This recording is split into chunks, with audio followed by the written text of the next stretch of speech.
And we're back with another episode of the Lakers Fast Break podcast. It's Gerald Glassford coming right back at you here from Lakers Fast Break. Pop Culture Cosmos, where we cover the latest news and trends in pop culture each and every week, twice a week, wherever you get your podcasts. On this week's episode of the Pop Culture Cosmos, we go ahead, Josh Peterson and I talk about the value of Xbox Games Pass, Alien, and Predator, both this year coming out with real good stuff. If you haven't seen Alien Earth yet, the first two episodes, Josh has his thoughts on it. I'm waiting to go ahead and super binge it, so we'll see what happens. But I did see Predator, Killer of Killers. I know it's a little bit late on that, but I did see it this past weekend. And we recap in full the highs and the lows of the summer box office on this week's Pop Culture Cosmos on YouTube or wherever you get your audio podcasts. Also, as well, of course, Joe Soro. He said he's coming by. He said, don't know if he is, 100%. He is. If he is, he's coming from playback.tv/the Joe Soro Experiment or the Joe Soro Experiment on YouTube. Catch one of his great places to go for all things Joe Soro. Or if you want to go ahead and catch him on the Joe Soro Experiment on playback, you can go ahead and watch the Dodgers game right there for you. So go ahead and check it out today, right there for you, wherever you get your Joe Soros. But also, as well, of course, our good friends at Lakerholics.com, hoping they will finally agree on a time. It's funny because I ask them each and every week, are you guys coming on? And then they get in this huge discussion, and it just turns out to be nothing. Similar to what Juju is putting on Twitch right now. Nothing. So there you go. Go ahead and check out what they have to say at Lakerholics.com, but I'm hoping they'll get back into the swing of things here rather shortly. Also, as well, of course, our good friends, Alfred Esmond on Twitter. Of course, legend, I Got Next Sports Media, his great channel. Of course, our good friend, @report_court, Stone Hansen. And also, as well, want to go ahead and make sure we give some love out there to Empire Jeff TV. And, of course, Daniel Barry's Sports Highlights. Yo, Sports Baby, I said not to watch it. If you had heard my review, I told people not to watch it. I did it as a favor to each and every one of you. But yet somehow it gets to the top of the charts on Amazon because a lot of people just are desperate to watch anything seemingly. And this was made, we're talking about War of the Worlds, everyone, on Amazon Prime. Please avoid it like the plague that it was made under. Well, okay, it wasn't plague, but it was COVID. It was filmed during COVID. But yes, it is terrible. I think it brings a new meaning to the word terrible. Sports Baby, Vari, you did that on your own. I said otherwise. So next time, watch the Pop Culture Cosmos because I take the bullet for people when it comes to bad pop culture right there for you. So you don't have to do it. I'll do it for you right there for you. Right there for you at the Pop Culture Cosmos. But go ahead and check out Sports Baby. He is there for the Joe Soro Experiment. Always great to have Vari here. My good friend from down under. I know our other friend, Sports Baby, Mr. Xbox, has been a little busy as of late. So we'll go ahead and cut some slack on it. Because I know he's been preoccupied, per se. And I'll just leave it at that. But it is, of course, great to have you here. It is Gerald Glassford. Thanks again for watching this. Please like and subscribe. It does help out the channel, as always. I know every YouTuber tells you to do that. It's because they want you to do it for a reason. Hopefully, it'll get you coming back more often and more often and more often. The more subscriptions we have, the more subscribers we have, the more followers we have, etc., etc. That just means the show and the channel is getting more popular. That's what we need to see. That's what we need to hear from you out there. And it is truly appreciated if you do from all of us right there at the Lakers Fast Break. Yes, Vari, you should have watched. I mean, I prefaced it. I prefaced the Pop Culture Cosmos. It was actually the PCC Multiverse last week. WWE and UFC get richer. Nobody 2. And did Gerald just see the worst movie ever with Ice Cube's picture right there? It was right there in front. He was the JPEG that gave it away right there. So there you go. Nick, what's up? You didn't get any notifications? That's weird. Google's slacking. I wish I would have known that, Nick. Wish I would have known that when I was driving by their offices in San Francisco a couple weeks ago, or earlier this year when I was driving by them in Seattle. Actually, they're close to the waterfront, not in Seattle, but still, you know what I mean. But yes, Nick T, I apologize for that, but it's great to have you here. It is, of course, Gerald Glassford. Thanks again for watching this thing. Joe, because I'm going to get like, where is Oxide? Where is Ox? Where's Joe? He said he was going to come. He said he wanted 9 o'clock, so you got 9 o'clock, but you got me for now. It is, of course, yeah, and I put it up there almost an hour in advance. Tough. I don't know. I honestly don't know what's going on. Maybe I'll send in a Q&A to for Google, but they'll just give me a generic response. Indeed. Thamus says, I haven't been watching Luka in a Euroball. I'm just glad the knee injury wasn't serious. Absolutely. Because if you haven't heard the update while you've been out doing summer vacation, getting the kids ready to go back to school, stuff like that, while getting prepared for Euro play coming up here in just a little bit, official Euro League play as far as it's concerned. It was in a friendly, I believe, late last week when Luka Doncic, he had a teammate fall on his knee. He was okay by most accounts, suffered a knee contusion, aka a bruise, shrugged it right off, was cleared for practice on Monday, and he was back on the court earlier today as Slovenia played a friendly against Great Britain and just absolutely dominated with 28 points, 10 rebounds, and 6 assists. I appreciate it, Tough. Yeah, sorry about that. I don't understand why the notifications are coming up. Did I watch the pickup part of it? Yeah, it's not very well thought of. The reviews on that are scathing. No, actually, I'm sorry. The reviews on that are poor. The Metacritic is not great, but it's not the level of War of the Worlds, because there's only been one other movie this year that has been at the level of War of the Worlds, and I'll just leave it at that. But the pickup, yeah, I tried to start that and just wasn't hanging with it, my friend. I'm sorry about that, Vari. But it is, of course, the Lakers fast break. Wanted to go ahead and stress again, 28 points, 10 assists, and 6 rebounds for Luka Doncic tonight. So I ask you guys, seeing how well he played today and in his previous game, as he's getting ready to play in EuroLeague play, some NBA stars are being allowed to play. I heard that Giannis Antetokounmpo just got the clearance to go ahead and play by Milwaukee, to go ahead and play for his home country in Greece, or one of his home countries in Greece. So he'll be able to play for Greece in EuroLeague play as well. So that's good for them. And also as well, yes, I did see the slap on the back of a head to the teammate that he did the other day. I did see that on social media. That was a pretty good smack as well. But of course, it is the Lakers fast break. We're concerned about Luka Doncic and his play. Obviously, he's taken a lot of time to work on his health. But we were worried about, well, what does his game look like? What would his game look like?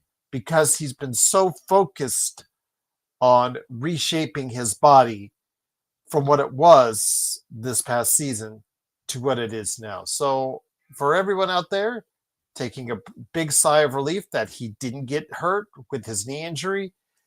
He's back on the court, dominating as usual, and looking like Luka, as he scored 28, 10, and 6. So I ask you guys, seeing how he's doing so far, does that get you more encouraged? Yeah, I know, Sports Baby, it wasn't good. Did it get you more encouraged? Did it get you more revved up out there? I want to see your thoughts out there on the social media. I want to see your thoughts out there in the chat. I want to see your thoughts on this in the comments after you watch this today, if we're not showing this live to you. So I want to hear your thoughts on this. Is Luka's play encouraging you more than what you thought about the Lakers' upcoming season? Because we've talked about it at length in regards to what we think of the acquisitions and as a shout out once again to John Martinez because he likes the phrase so much. It was, again, as I phrased it, as I chose to phrase it, I didn't get it from anywhere else. It was to me, it was as far as the offseason, low risk, high reward moves by Rob in the offseason. Now, tough, I understand he is encouraged by what went on during the Luka as far as his play so far. If he could just get a little more help, come on, Rob. I just think that right now that Rob Pelinka is probably not going to go ahead and do anything major heading into the season. So I think this is pretty much the team that we will have heading into the season, unless something magically gets dumped on his table, similar to what was done with Luka. And so we can't put that totally out of realm because you never know what happens in the NBA. That changes on the spur of the moment. Sorry for the San Antonio pun there. But I will say, again, I'm highly encouraged by Luka's play. I think he's done very well so far in the 2 games he's played as far as the friendlies. Looking forward to seeing how he'll play in competition games coming up here in just a little bit. But I see that him now at playing an MVP-like level. I think that is attainable. I think that is very attainable this coming season. His best season to date was a almost 31-9-9 season as far as from when his height at playing at Dallas. And I think he can reach those heights yet again, even as early as this season. That is right there at an MVP level. But is that enough to carry this team on his back and be able to propel the team forward into a position where they can get themselves into the championship conversation a lot easier? I said before, and I'll say it again, my thoughts on them have been about them needing a lot for a pathway to the title. We saw that almost last year with Indiana. Indiana had to have a lot go their way heading into the playoffs because they weren't a number 1 seed or number 2 seed. They were heading in. They were playing well enough, and they had used that momentum. They got a little bit of lucky break here and there, but they earned where they were at in order to get that to where they were at. But they did have a couple things fall their way up until Tyrese Halliburton, unfortunately, tore his Achilles heel. So my question out there is, if you think that Luka can play at that level, at that MVP level, at that highest level he can possible right now, because he's 26, he's in his prime right now. Do you think that's enough for him to be able to take the team on his back and get this team to where you want them to go this season? Well, I want to hear that in the chat so far. And again, I'm waiting for Joe. He said he wanted this time, 9 p.m. So hopefully the guy will be here. I did also want to make mention, Brian asked me about a fantasy football league. Henry, Sean seem to be all in on a Yahoo league as far as that's concerned. I'm cool with Yahoo, ESPN, either which way, but Henry has a preference for Yahoo. Joe said money's got to be on the line. So you guys got to go out there. You guys got to let me know if you want to do a fantasy football league this year. Do you want a free league or do you want a pay league? Joe will only put money in a pay league. Speaking of the guy who only do a pay league in fantasy football, it is, of course, my good friend, indeed. It is, of course, the guy behind Corrupt, or one of the guys behind Corrupt, right there for you. It's available on Steam. The Joe Soro Experiment, now available on YouTube and, of course, on Playback. And, of course, the guy behind Simblade, SimBladesFromY.com. It is, of course, Joe Soro. Joe, good to have you here. Matea, absolutely. Luka had a little bit of defense as well. If you looked at the full highlights, not just the Lake Show highlights, there was some good. And there was some bad on defense, but he did make a little bit of effort on defense, which was kind of encouraging. But the 28, 10, and 6, I think, is what everybody is prescribing to. Joe, are you encouraged by what you saw? And does it alter your opinion in any way, shape, or form on where you think the Lakers are going to go? But I also have a Steelers question that Johnny asked last night that I got to ask you as well. Based off the Euro game today? And also this past weekend as well. He's had actually the first game was actually he did even better. From what I'm not worried about Luka Doncic. Okay. If he plays 75 games, he should be the MVP. The only problem is Lakers don't get voted MVP very often. Everything has to work perfectly for them to get voted in. There's never been a Laker MVP in the modern game because I don't remember how they did it in the 50s and 60s. I have to look back on that actually. But Magic, Kareem, Shaq, Kobe, they all had to be 1 seeds and had to be no doubters for them to win an MVP. So Luka, for him to win the MVP from Laker history means that the Lakers have to get the 1 seed, and I don't think they're gonna be there. But if he plays like an MVP, it's gonna go a long way in giving them a shot competing for a title. But he also needs everyone to play better. Every single player needs to play better except for LeBron. LeBron needs to really be for the first time in his career a second guy. He's never been a second guy. He has to be a second guy if he wants to last until the end of the year. And everyone else has to be better, a tad bit better. That's DeAndre Ayton. That's Austin Reeves, Rui Hachimura. I don't know if Marcus Smart can be better, but he's more of a bench guy. Laravia needs to be better. Dalton Connect needs to be better, which jury's out on him. I think if he comes out and plays like a daisy, I don't know what's going to happen with him. They will pick up the rest of his years on his contract is what they won't do. I mean, they have till Halloween to decide on him on whether or not they want to pick up the final 2 years on his contract. But if every Halloween, or at least the next 2 Halloweens, they have that up to that to decide whether or not to pick it up the following year or the following year after that. So we'll see what happens there. The issue with the voting is most of these numbnuts who vote are usually in the Northeast or in the Midwest, Ohio specifically. So there's no the 2 regions that hate LA more than anyone is the area around Ohio, which most of these media guys are from that area, media guys and women, and then of course the Northeast, and all these dipsticks are asleep by the time the Lakers are finishing up. So they have to get up in the morning, read the box scores because they don't really watch anything past 7 o'clock at night over there. Then it is what it is.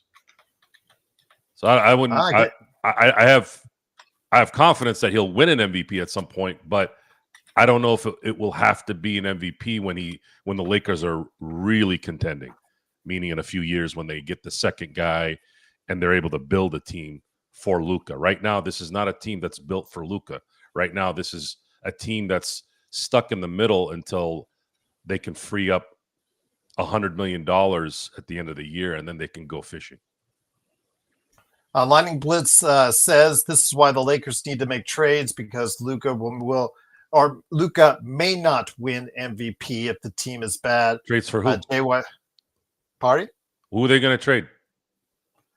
I think the options now are limited. They were more available over the course of the summer, but yes, at this Lakers time, have very little in Lakers have very little in draft capital. Their talent isn't that good. It's okay. It's not that good. Meaning, if they were to trade the okay players or the good players, you'd have to have the other team have to trade a better player to the Lakers.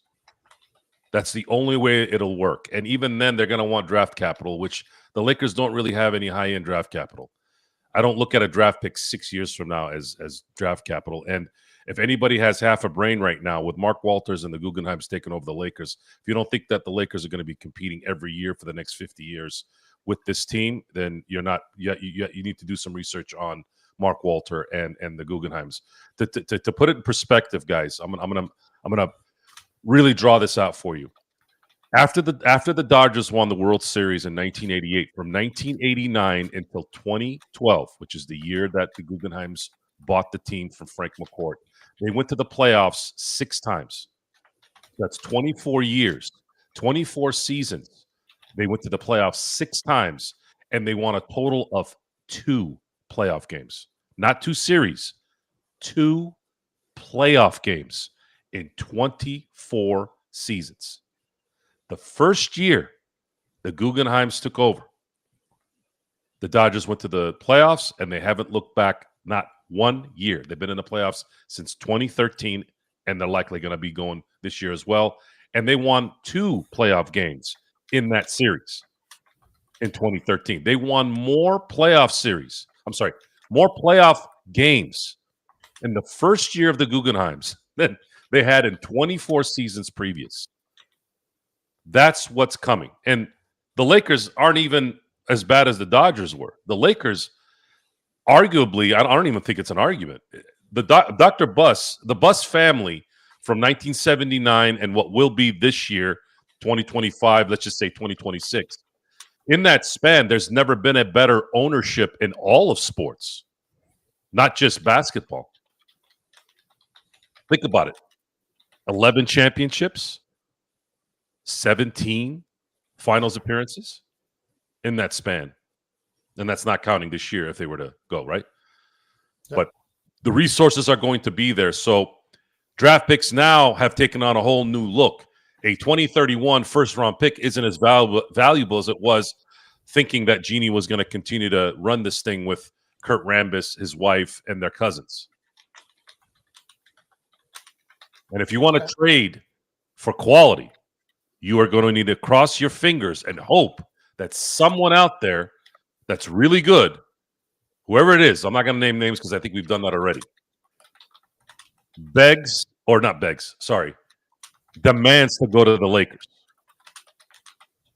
Kind of like how Durant made sure he was going to Houston because they had other options. Yeah, they had better options sending him to Golden State, better talent in return, but Durant said nope, nope, and nope. So they need someone like that to say, I want to go to the Lakers. I want to go play with Luka right now before February or the deadline. And then you would have something. Because Frank thinks that Luka should have already won 2 MVPs already. The year 31-99, that's really was quite a season for him. So I'm not going to argue with Frank on that one because, we all know, Frank has been a long-time Mavs supporter, and he has been able to have a keen eye on the Mavs like we do on the Lakers. So I definitely won't argue with him on that. I did want to go ahead and mention as well, Robert Wheeler's back. Great to have you back. Brian, great to have you back as well. But Brian said if Luka is weak defensively, he can never carry the team on his back. You got to play both ends to carry the team. That is absolutely ridiculously false. That is really false. Like beyond. I think during false. the regular season, you can be a dominant one-way player. This obsession with Luka needing to be GP now is a stupid comment. It's stupid commentary. I am over this discussion. Luka Doncic does not need to be a shutdown defender. He does not need to be. He needs to be really good on defense. He does not need to be really good on defense. He does not. He needs to be Luka Doncic, and that's enough. You don't believe me? Go check out how many all defensive teams Magic Johnson was on when he was playing, and go tell me that guy wasn't the baddest mofo in the 80s. Was a couple plays away from winning 6 to 7 championships in that decade up to boot. So I'm over discussing this defensive issues with Luka Doncic. I'm done with this discussion.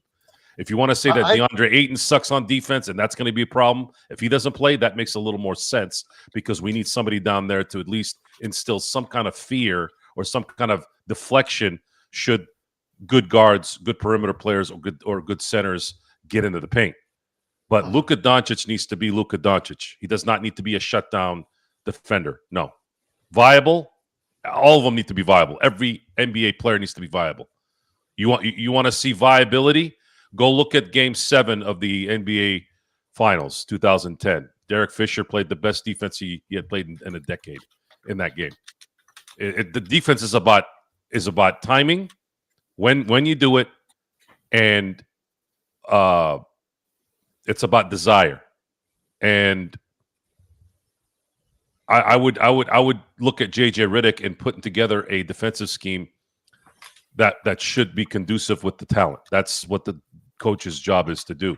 Now, Phil Jackson had a different theory on how to coach defense. He didn't. He felt that defense was something that you need to figure out because it's an effort thing, correct? Yeah. Okay, true. so is LeBron James going to play defense? He can't. He's too old. Can't play defense all the time. He's going to hurt himself. Is Marcus Smart going to play defense? Absolutely, because that's why he's there. They need him to play defense. If he's on the court. Yes, he needs to play defense, and that needs to be his concentration and timely shots, especially at the 2 guard. Then you have Austin Reeves. He can't really play defense. Is Rui a good defender? Sort of. He can. He's a C+, B-, depending on the matchup. And then you have DeAndre Ayton, whom isn't known as a defender. So if you're gonna not see a good defensive scheme here between these guys, just make sure you guys aren't just throwing it all on Luka. Make sure you're putting the team in there as well. I think during the regular season, Joe, again, this team, if it starts the starting 5 that we talked about primarily the other day, I think that's a very offensive-laden team. And I think during the regular season, offense can get you through quite a bit of games if it's a top 10, top 5 offense. And even if they've got a passable average defense, I think that, a top 5 offense, which the Lakers could potentially have with that starting 5, is not out of the realm of possibility. So I think that could lead to a really good season in that case. But Frank was saying that this was part of the narrative that everybody used against Luka not winning MVP, the defensive part. He was saying, I never heard that for James Harden. Yeah, exactly. I was basically Joe arguing against idiots. That was what he was saying. Let's look at that, Gerald. Let's look at that. Yeah. So look, check this out. So you have James Harden, who's been MVP, and he's been a runner-up 3 times. 3 times he was a runner-up and he won 1 MVP. I never heard one thing about his MVP prowess with defense involved. And James Harden is a worse defender than Luka. So what happens is, and the reason why I'm getting a little loud when I'm saying it is, I can always tell the minions from those who think on their own and actually watch the game. Because that's the narrative they hear on TV and online. And you guys know that I don't watch ESPN anymore. Not like I used to. I watch it in spurts. I don't listen to the boo-haws and the woo-haws and the dinks out there that do Laker talk because they're all trash. All of them. And it's not about being right and wrong. It's that no one speaks about what's actually going on, and they roll with the narrative because that's what they want. They want to be part of the clicks. They want to be part of, and I'm not just saying clicks as in literal clicks. They want to be part of the clicks. The clicks, right, G? The clicks. Yes. So if you all want to be the part of the popular crew, see, in high school, I knew the popular crew. I also knew the shit kickers. I also knew the wannabe gangsters.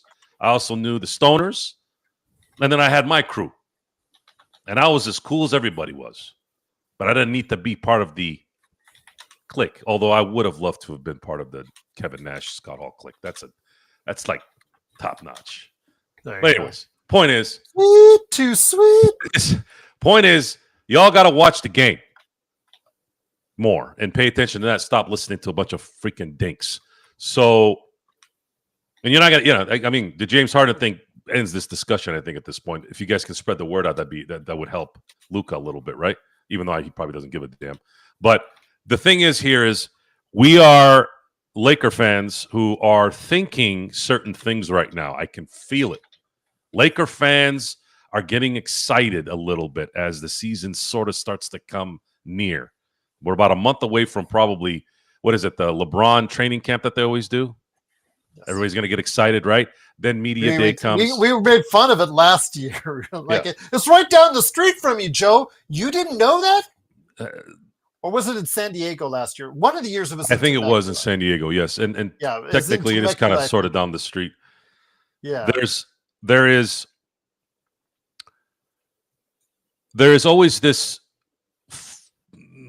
made up narrative, made up enthusiasm with people normally. And I would like for them to go into this season not with any fluff.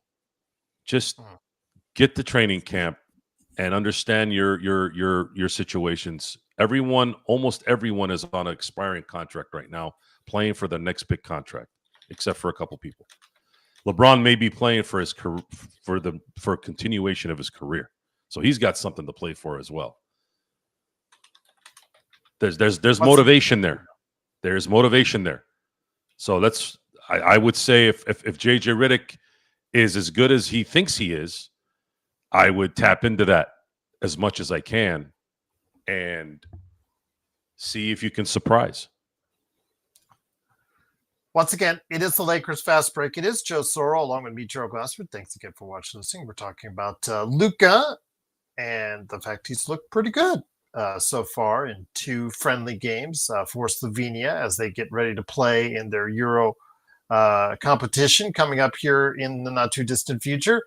Tough is asking, do we have one diamond in the rough? Can be a rotation player. That can be a rotation player. Laravia looked good in YouTube videos. Well, Tough, we're paying him $6 million, or the Lakers are paying him $6 million a year to go ahead and be that diamond in the rough, to be a rotation player. Now, if he plays like he did last season, he is a rotation player from day one. If he plays like he did in the first 2 years, then it's somebody you're going to have to move off of as soon as possible because it's not happening.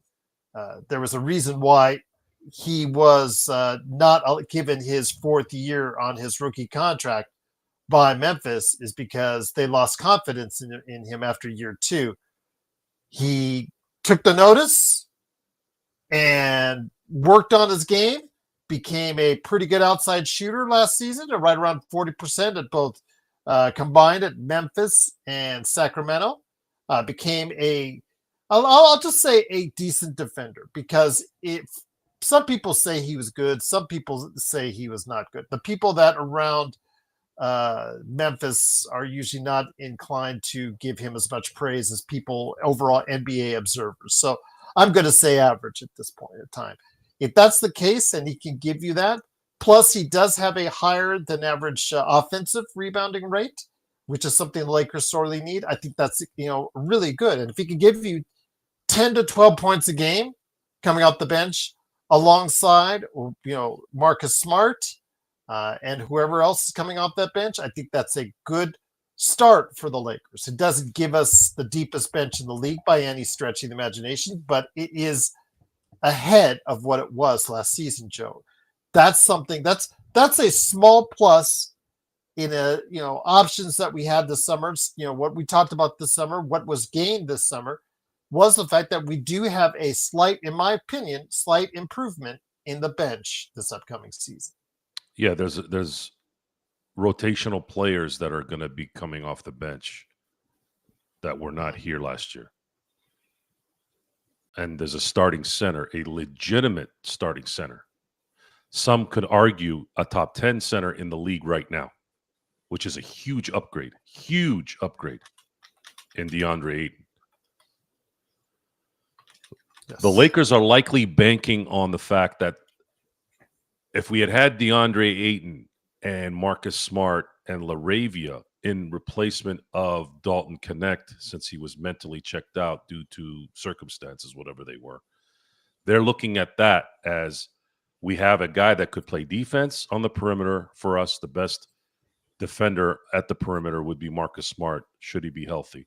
LaRavia could be the Connect, the player that the Connect should have been, or maybe would be. I wouldn't say it should have been in his rookie year, but maybe an advanced Dalton Connect where he can hit some shots and cover at least 15 to 20 minutes. That's a good idea. That's good. I think that might work, especially if Luka's on point and LeBron is doing what he does.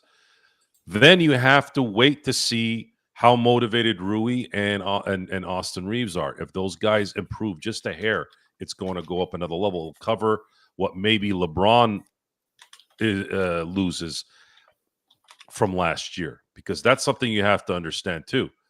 LeBron doesn't get better every year. LeBron slowly gets worse every year. He's in his 23rd season coming up. So he's likely going to drop down maybe a little bit more, and we want him to not be taxed too much, because if he is, you're basically losing your second option late in the year, and that's going to be disastrous because there's no other player on this team that's a second option. DeAndre Ayton could be a number 3 on a title team. Austin, I still feel, is a number 4 on a title team. I would say, as you and I talked about, he's better coming off the bench.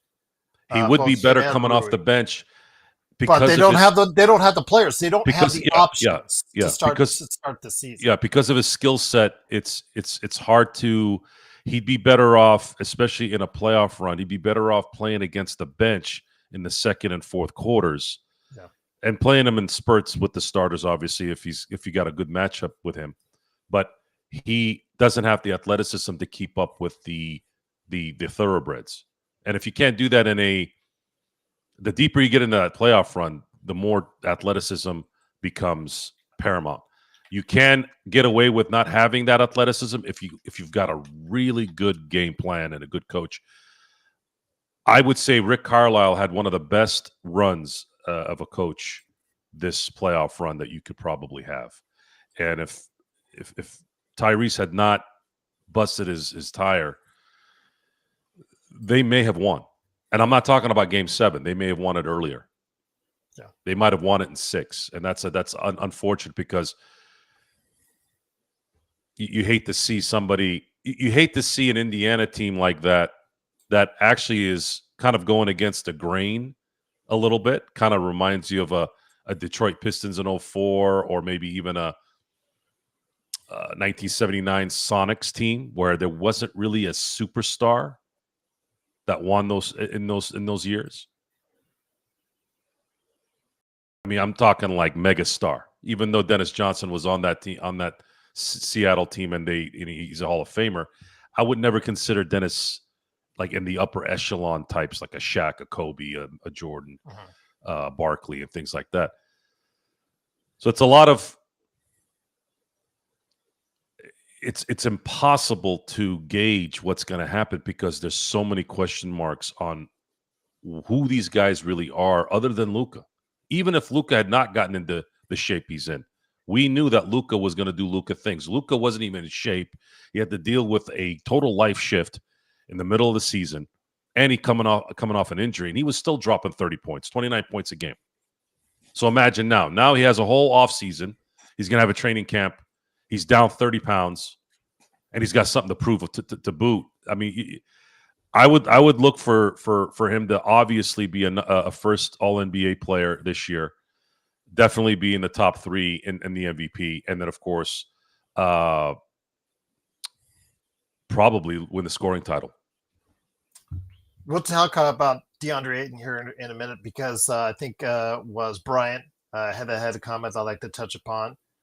Very ambitious opinion that I'd like to go ahead and expound upon here in a second. But Johnny is here, our friend that's loves the Sacramento Kings, but he's always here, and we truly appreciate it.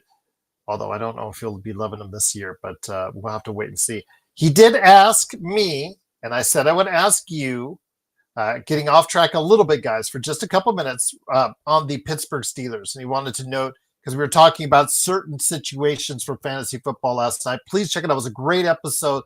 Chris Lardieri and I got you ready for a primer for fantasy football for your upcoming draft. He was sensational as always. But I told him I would leave this for you in regards to the Pittsburgh Steelers quarterback situation upcoming this season.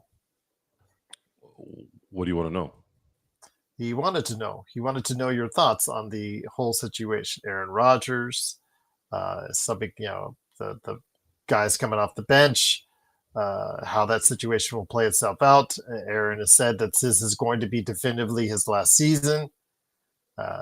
Just wanted to go ahead, if you could elaborate on it, or your enthusiasm for the quarterback position in Pittsburgh. I'm fine with the quarterback setup. I wish that there'd be a little bit of calm with the Will Howard excitement. Will Howard is a Ohio State quarterback, and he got injured during preseason, so they're probably not going to be able to see him throw during the last preseason game.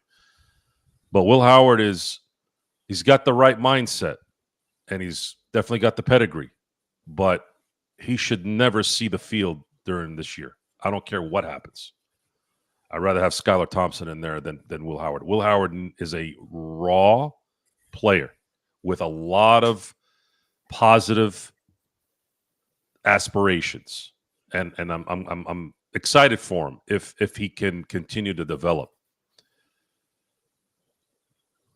Sixth round quarterbacks, Ohio State quarterbacks. CJ Stroud obviously is breaking the mold a little bit, but I'm still holding on a little bit to that. I don't want to get too crazy here. It's not a good combination usually, in meaning that you're going to get a franchise quarterback in those situations. Ohio State quarterback and a 6th round pick. There's a lot of deficiencies there. However, my hope is that Aaron Rodgers starts every game and finishes the year without issue with quarterbacks, so that he can develop. That's kind of where I am on the quarterback situation. Should the Steelers have kept Russell Wilson? No, absolutely not. No. If you had come to me after the end of the year and said Russell Wilson or Aaron Rodgers, I would have picked Aaron Rodgers. Okay. Without even flinching. Johnny, I hope that answered your question. Just want to make sure I remembered your question. I want to make sure that I got you, because I know that you're a great help here, and we truly appreciate you taking the time to go ahead and be here with us in the chat. So cannot thank you enough for stopping by and make sure that we got you covered here also on the Lakers Fast Break. So DeAndre Ayton has been a source of conversation in the chat. I think it started with Brian Green. Give a big shout out to him. Very optimistic on his thoughts on DeAndre Ayton. And so seemingly you are as well. He said that he thinks he's a top 5 center in the NBA. If he has a great season this season, if he does 18-10, 18-11, and a block and a half, that is a top 10 center in the NBA. I don't know if I would put him at top 5, but I'm not including Joel Embiid right now on that list, because who knows what's happening with his health. Jokic is undeniably right now number 1. I would put Victor at number 2. Anthony Davis at number 3. Right now, after that, would you put Towns on that list? Would you put, I understand with him in the defensive end, Bam Adebayo struggled last season, so I don't know how you guys feel about Bam Adebayo. Like I said, AD is still very much in play if he is healthy and stays on the court. Domantas Sabonis, he has the capability in Sacramento. He's basically going to have to average a triple-double for them to even get to 500. Don't forget Alperen Sengun from Houston. If they're a title contender, he has to have a really good season himself. And then you got the guys that are more defensive-minded, like Rudy Gobert, Draymond Green, et cetera, et cetera. I think that DeAndre Ayton can, with a good season, play up on the list. He has all the incentive in the world to do so, because, again, as we talked about before, this season is very critical to the rest of his career, Joe. If he has a top 10 center in the league in the NBA type season, then it will be extremely financially lucrative for him to commit to, or because a team will commit to him on a longer term contract. If he has a blah season, gets mad at LeBron or JJ or something like that, and it doesn't go as well as we had hoped, then guess what? Even if he picks up the second year on the contract or not, he becomes thought of as an afterthought, a draft bust, and someone who may never fill his potential in the league. Your thoughts on DeAndre? Well, there's no way DeAndre is a top 5. I can name you 5 right out of the gate, and it'll be done. If anything, he could land at 10. because some of these guys that you named are not really centers. He's a legit center. Legit Who center. would I say is not a legit center? So you have Jokic, you have Gobert, you have Sengun. Are you considering Anthony Davis a center? He doesn't consider himself. Okay, well, we've then had this conversation. I take consider him him out. Joel I Embiid consider is a center. I consider him a center. He considers himself power forward. So Jokic, Gobert, Sengun, Embiid. He's a legit center, and then Sabonis. Right? Those are 5 legit centers. 6'11", 250. You tell me. Jared Allen. No. I'm talking about the position that they're playing. Forget about their height. Okay. That's the 5 right out of the gate. You're not even close to that. Then you got guys like Jared Allen. Then you got guys like Duran. Then you have guys like Bam Adebayo. I'll still take Bam Adebayo. JSJ, as you know, he would be mad at me if I didn't neglect to say Ivica Zubac, who so had one of the best is in there. seasons. Yeah, Zubac is in there. For center. So he's sitting at probably 10, definitely in the top 12. He's a center. He's a legit center. And that's better than what the Lakers had, because you know what they had at center going into the playoffs? Maybe a guy that was in the top 40. So you tell me, even if he was at top 15, that's a huge improvement. If LeBron poisons the team with his bullshit, the season's over anyways. Doesn't matter if it's Ayton, if it's the media, if it's himself. And by the way, if Bronny James is part of this rotation, you can kiss any chance of this team winning a championship. Bye-bye. And you can quote me on that on 8/19/2025. Yep. That's I think that's a pretty solid bet on there as well. Dirk Mania has his thoughts. Do not come back on here when there is a game in December and he scores 12 points. Okay? I am talking about championship. Do you understand? I don't want to hear about 12 points against the Kings in LA.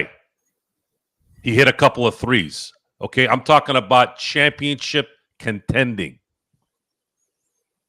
Remember what I said. We're talking about him being an active rotation player for the Lakers team and going all the way to a championship. He would have to be part of that to give you that argument. Is that correct? This is about winning championships. This is not about winning a 3rd seed. You all saw what happened with that last year. Not a big enough choke, by the way. That's discussed.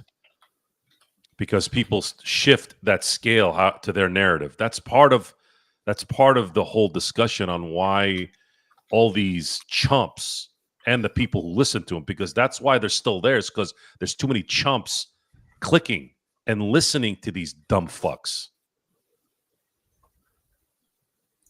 And you're going to be wrong as well. You're going to be wrong. We are going to be wrong. I will be wrong 10, 20 times this year. But it's not coming from something that we haven't analyzed and seen. Like, let's say, Laravia, when you don't get picked up for your 5th year, how often does that player flourish after that? It's very rare. Look at the history of it. It's very rare.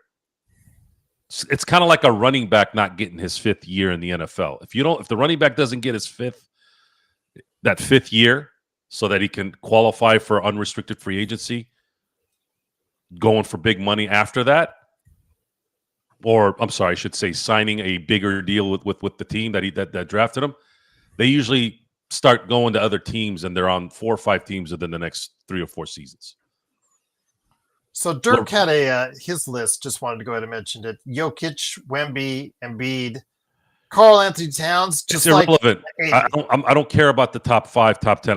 What I meant by just wanted to list this out for conversational purposes, my friend. So I don't. It doesn't matter. Like I said, even if DeAndre Ayton was a top 25 center, it's still an improvement on what they had last year. That's true. And you have a guy, and you have a guy that is playing for something.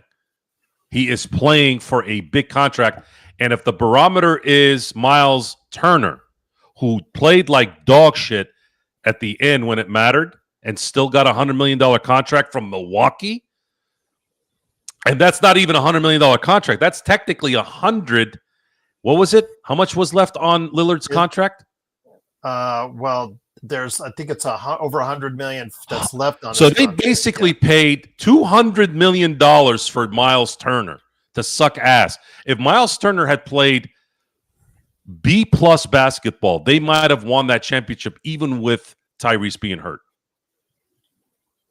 That's how badly he played. And he got a $200 million. It's circumvented a little bit, but it essentially becomes a $200 million contract because of what they had to do with Lillard.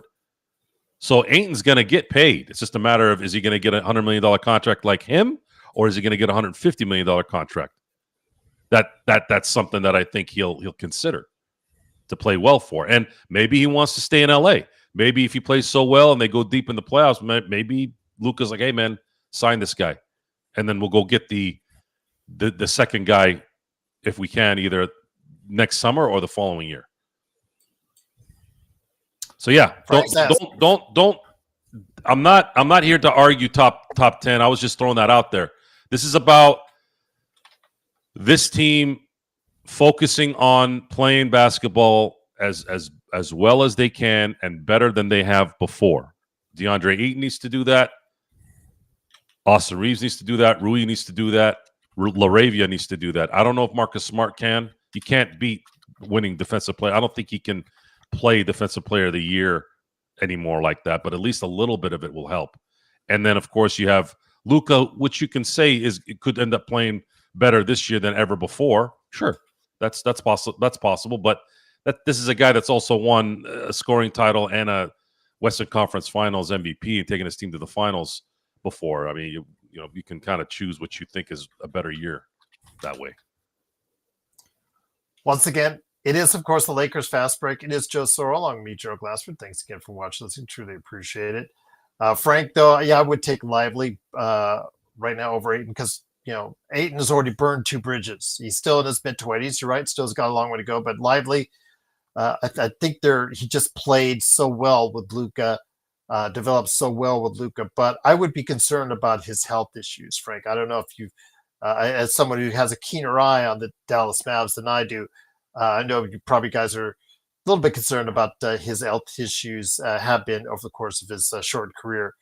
I do say that Zubats, for me all day, Zubats on this team would be absolutely murder for other teams.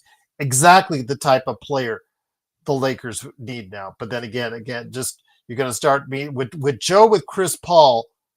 It is me and the Zubats trade. That's those are 2 sore spots for both of us on this show. But Kessler, is it? Yeah, we didn't even mention Kessler. Jalen Duren is a double-double last season. Kessler is someone who we tried to trade for. I would say at this point, who would you take? Who has the bigger upside to you, Joe? Kessler or Ayton?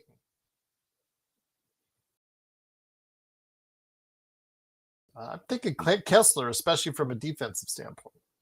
I don't know. Ayton should be better. Ayton should be better. As a number 1 pick, he should be better. Mm-hmm. But does it concern you in the least that he's it doesn't concern me too much because the fact it is a 2-year 1+1 contract, so it's not a live or die type deal. We're not stuck to Ayton right now 4 or 5 years unless he does have that season that just starts that conversation. But having him burn 2 bridges already, obviously the way he left in Portland, the way he left in Phoenix, hasn't brought him into the good graces of a good portion of the NBA show. If we're going to sit here and wish for people to be different than they are, then you're wasting your time. LeBron James is going to continue to be who he is. So I'm not going to sit here and say if LeBron puts his head down and isn't passive aggressive during certain stints during the year and pouts and does whatever. That's an unrealistic hope. So I'm not expecting that. To expect DeAndre Ayton to become a choir boy all of a sudden, yeah, that's not good. Or to have someone like Austin Reeves not be thinking about, I got to get my $30, $40, $50 million in my next contract. Rui, I don't know what Rui thinks. He's a pretty stand-up guy from what I'm hearing. I don't know what he's thinking. Probably maybe a little bit of what Austin's thinking. Luka is the only one that I would say we kind of know 100% and not likely going to go south because he's already made a commitment and he's the star of the Lakers for the next decade. He's the only one that's really solidified. And bigger than that is going to be JJ Redick. JJ Redick might be my only focus right now. Where I'm like, what is he? It's on the side of not good though right now. And you haven't gone full Darvin Ham yet? It's not. I don't think he'll ever be as bad as Darvin Ham, but it has nothing to do with his run during the playoffs. It's nothing to do with that. It's his pretentiousness that has always kind of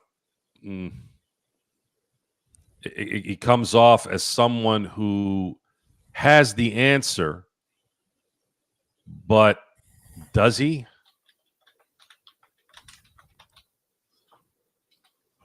Does he have the answer? He's in a position where he has to have the answer. Otherwise, this doesn't go right. Will the team listen to him? Does LeBron listen to him? Will Luka listen to him? Will Ayton listen to him? What's his philosophy? What's he want this team to be? What is this team going to be? Is it going to be basically LeBron and Luka running the strings?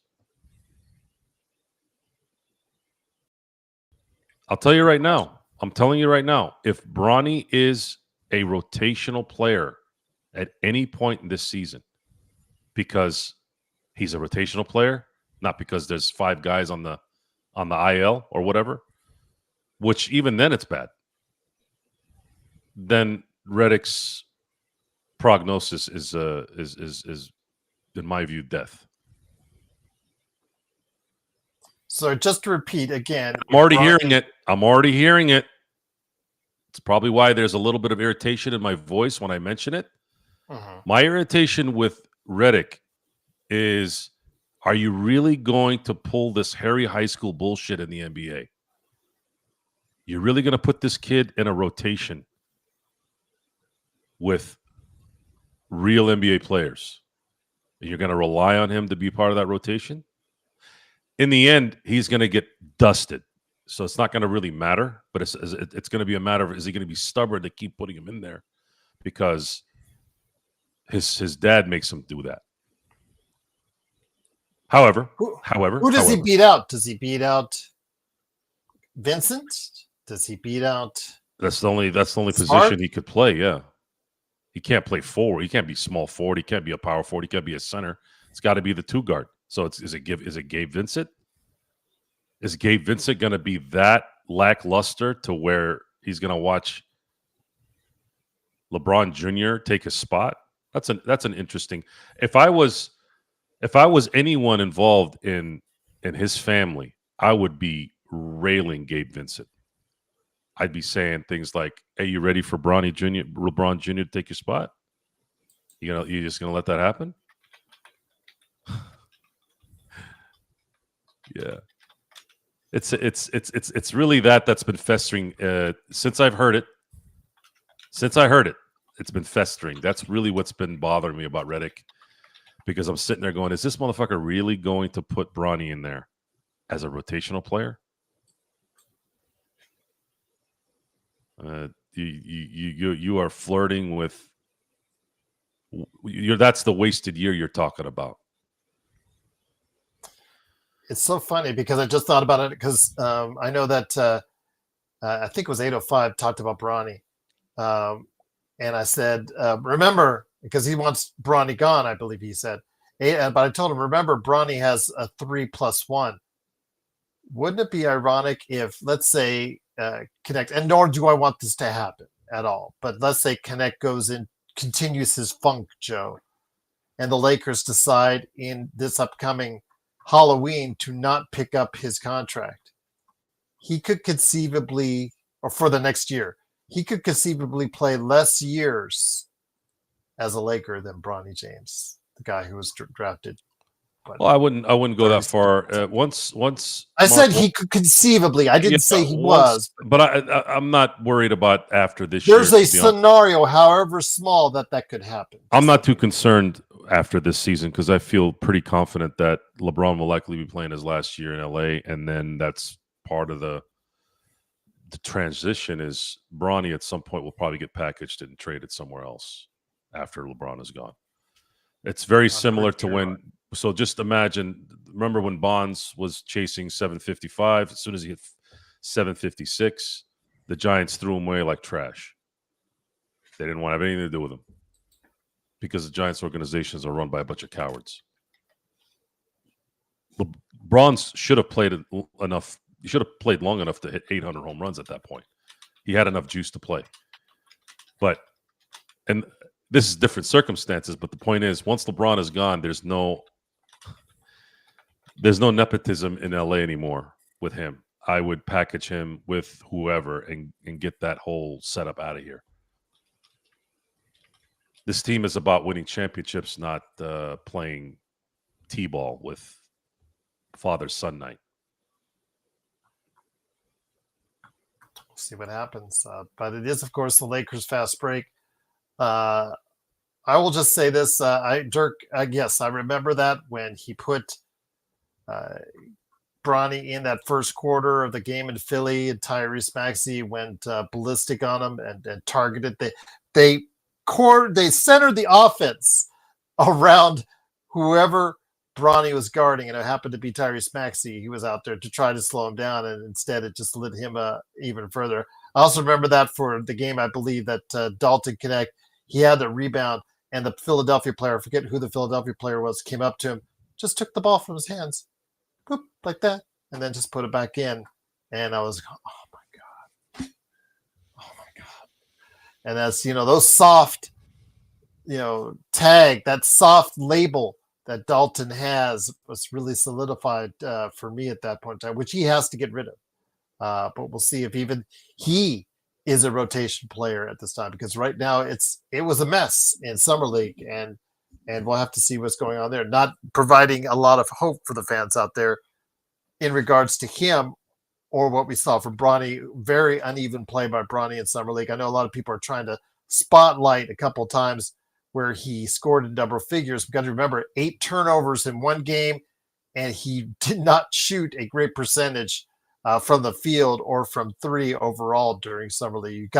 You gotta put everything together instead of just 2 highlight performances for him. You've got to put everything together in regards to what he did over the summer and evaluate it from there, instead of just, oh, look, he scored 12 points, or oh, look, he scored 16 points. You have to look at it from an entire perspective when it comes to all the Lakers players, including Bronny James that played in that Summer League. But Joe, one person we can continue to evaluate with some good feedback is, of course, Luka Doncic, who seems to be playing really well. He looks, again, in tremendous shape. I know a lot of people are remarking that he looks a lot like he did in his rookie season. I know Frank and I, we have gone back and forth in regards to how he developed over the course of his years there in Dallas, and how when he was out of shape, when he was not, things of that nature. Right now, again, we will see if it continues. I think he's gotten the message, Joe. I think by signing this deal, I think his trade to the Lakers has woken him up. I think it really has allowed him to commit, and I foresee him staying in better shape going forward. Not just from an optimistic Lakers view. I just think from a realistic standpoint, he is now maturing. He is now in his mid-20s, Joe. And when you're a guy in your mid-20s, you start to realize things maybe you didn't realize before in your earlier years.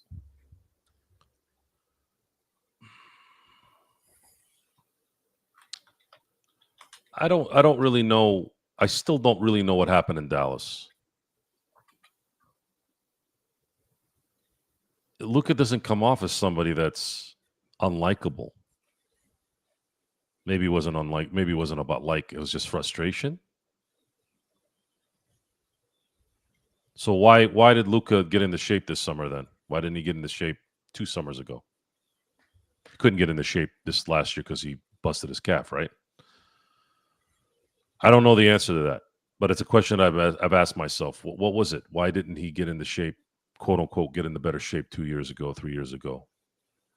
Why would a grown man take a can of beer away from his star player who just took him to the finals? Or even when he got into shape, why did he let himself go? Well, that part was.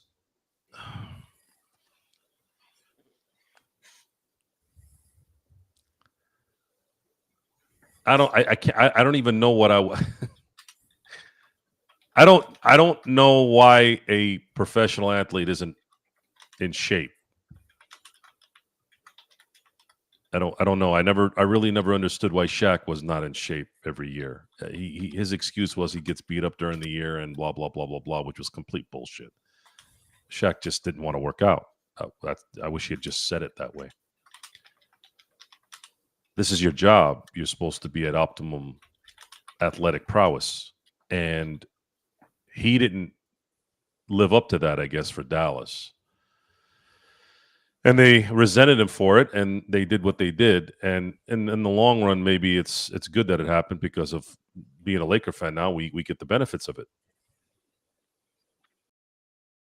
Does this Luka stay like this is going to be the last question. Will Luka be in shape for the next 6-7 years to make a run? I don't see why he wouldn't. So there's so many puzzles to this, so many pieces to it. I don't know how it's going to turn out for a correct assessment because it's a crapshoot. Knowing what we know in terms of players that are available and not available in the next 10 months, 9 months, what could be in the next few months if there's a demand, those are all going to determine the future of the Lakers. Much like how the surprise trade happened. There was, for a while there, we Laker fans were sitting there going, what the hell are the Lakers going to do when LeBron leaves? We cannot really, and most Laker fans had come to grips with this, even though we didn't say it out loud a lot. We knew that Anthony Davis was never going to be a one. We knew that. It's too late, number one, and number two, his mentality isn't about being a number one. Doesn't care to be a number one. So what were they going to do? We didn't know. What I did know is we're going to end up with AD not being the number one and treading water for what, 2 more years until he's too old to have any value? Well, that changed February 1. And not only did they get someone that was better, they got, in my view, probably the guy that will be better than anyone in the league for the next 3-4 years. That's pretty crazy. So the euphoria of that is still there. But you need to now, as an organization, now you need to start forming your team to that. And unfortunately, with the rules and the setup of the NBA, you can't just go into an offseason like the Dodgers and just say, okay, well, we'll sign everybody that we have, and then we'll go sign 15 other guys for whatever they want. Can't do that in the NBA.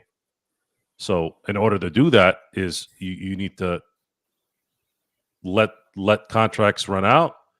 You need to have contracts that you can trade for better players. All things that the Lakers don't have until next summer.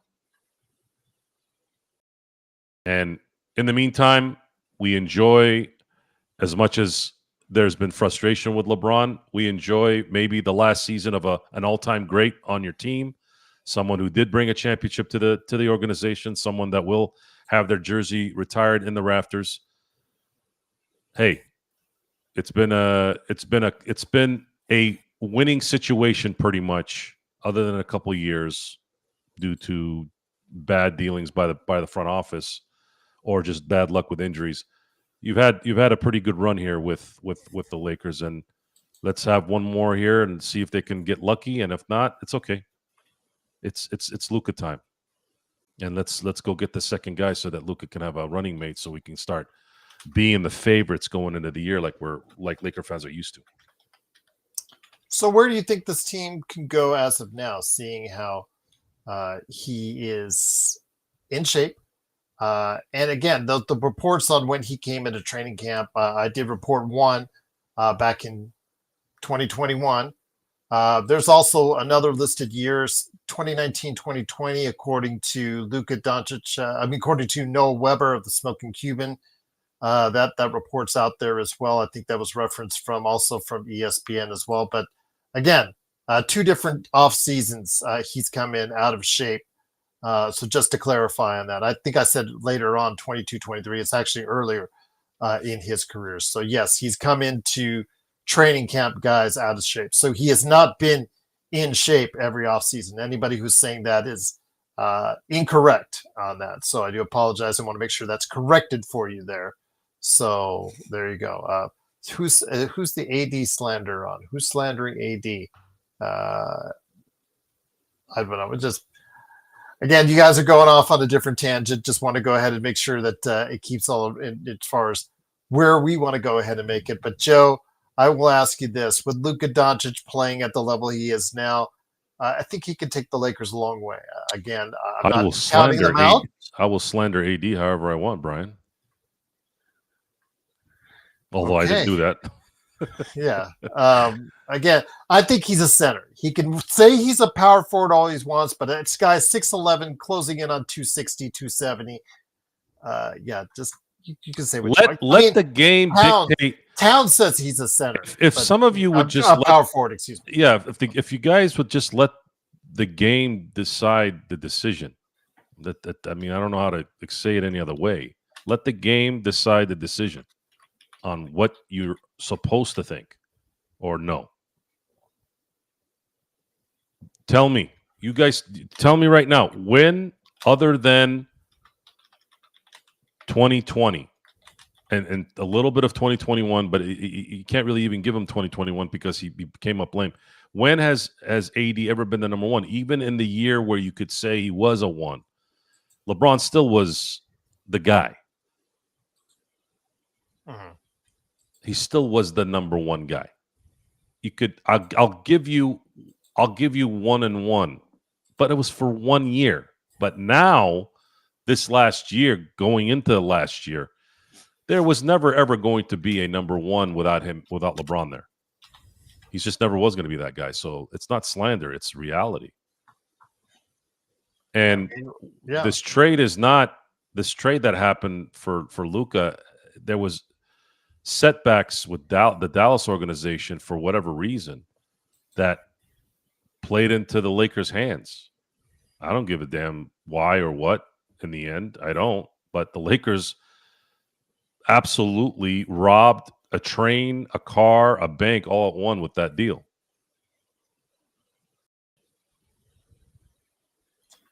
I'll just say this again. What did you say, Brian? What is this? What? Well, I'm not your daddy, Joe. What the hell does that? What? What is this daddy stuff? What is with you people and daddy? Why do you keep using that word? Talking to other grown men about that stuff. That's disgusting. 805 again. It's not been every season, but again, now maybe there's a trend that he does get lose weight. If you guys are going to talk about collusion, bring me proof. I'm sick and tired of the conspiracy bullshit. Bring proof. If you guys all know that it's a scam, go ahead, do it. That's the problem. People make these claims. Guys, stop listening to the idiots online. We've been saying this how many times tonight? Where is the proof? Proof. Where is the proof? Bring the proof. So tired of these conspiracy theories and lies myself. I want to see actual, factual proof, not innuendos, rumors, some doctor footage on social media. Don't. I want to see actual, factual proof. So you tell me. Let me get to what I was saying just a few moments ago. So Michael Finley, who's an executive with Dallas, I don't know if he still is, but was at the time of the Mavericks going to the finals 2 years ago. Did they really get all like into themselves and preparing for some conspiracy by them disrespecting Luka the way they did? Luka's the there assistant GM, by the celebrating way. a finals appearance, just won Western Conference Finals MVP, taking his beer away. Was that like a precursor to a conspiracy a couple years ago? Guys, sometimes you want to keep things simple. There's something that Dallas didn't like about Luka, and they said, we're done with this. Stop thinking about, they planned this. The evidence was there already. This is like listening to people talking about the two towers coming down. Oh, it was all set up so we can. I've talked to so many people that know the building and how it was built and why and what, the holes in the building, how the air travels, like all this stuff. Like I really got together with a bunch of people that actually know what they're talking about. And it made total sense on what happened. Just like the Luka thing. Keep it simple sometimes, guys. Not everything's a conspiracy. And if it is, bring it. Bring it. Just like everyone telling me that there's a list. There's always a list. Have you noticed that, Gerald? It doesn't matter who. There's always a list. What the fuck is a list? What list? Oh, hi, Jim Smith, 13-year-old. John Andrews, 12. And then there's a list that they just throw it in the attic? Like, what list? There's always something going on. Oh, they're doing this. Adam Silver. Oh yeah. Let's take Luka to L.A. Let's send Luka to L.A. and then we'll give you guys the first pick. Okay. Tell me. How do you know that? Tell me. When they do the actual drawing, Joe, when they do the actual lottery drawing, there are representatives in a locked room with security officials in this room observing it just for that reason you guys are spouting out right now. Excuse me, Gerald. Plus, hold on, one more thing. There's reporters. Zach Lowe is in there every year reporting on it. He was fired by ESPN, but I believe he was still in there. There are actual representatives for every team watching and observing this process. So there's no way you can rig this. There's no way. Stop it, guys. Stop it. I'm telling you, folks. Get off the drugs. I have a handle on X, but I try to avoid it. I really do. Take off the tinfoil, please. If you, maybe it would help if you guys ran your own gig and really understood how the world works a little bit. Nothing will teach you how the world works than running your own gig, because you do have to go and deal with government stuff and talk to people at City Hall and figure out permits sometimes and things like that, right? I paid, what was it, Gerald? I paid $300 for a sewage clearance for a building I don't even own. And I found out why. It wasn't a conspiracy. They're just trying to fuck you. It's not a conspiracy. Sometimes it's just simple. I know that there's some shady stuff too, but you can't keep bringing bullshit to the table without proof. Can you prove one of them at least? Then I'll kind of take you seriously a little bit. Hey, Joe, they screwed us here in these 10 things. Okay, great. So what do you got? Where's the proof? Well, we're not proof on any of them. So all 10 of these are all scams. Okay, so prove at least one. How about that? Give me just one where you know for sure. You don't know shit. You don't know shit. You can't rig the lottery. You can't rig the lottery, guys. There's like 10,000 people that oversee that thing. This thing with Shohei. You think the FBI wouldn't have taken Shohei and buried him? Guys, the FBI doesn't give a shit about Rob Manfred and doesn't give a shit about how popular Shohei Ohtani is. If Ohtani was really into the gambling thing, they would have busted his ass and sent him back to Japan. Do you guys know who the president is right now? You don't think he would have done that? He would have. He don't give a fuck. So, you all got to start. And look, I'm not trying to tell you people what to do. But if you're going to bring information to Gerald's show, and I'm on it, and we're on it, now we have the right to say stop being an idiot. You can do that on your off time, but you guys got to bring a little bit of evidence. How many quote-unquote conspiracies did we talk about during the year? They're all little minute things, but then at some point, those minute things grow into bigger ones. Now it's they rigged everything for Dallas. Who gives a shit about Dallas? Seriously. Who gives a shit about Dallas? You think most of the people in Dallas give a shit about the Mavericks? They care about the Cowboys and how Jerry continues to take that broomstick up their you-know-whats while they just say, yes, may I have another, no matter how bad he is.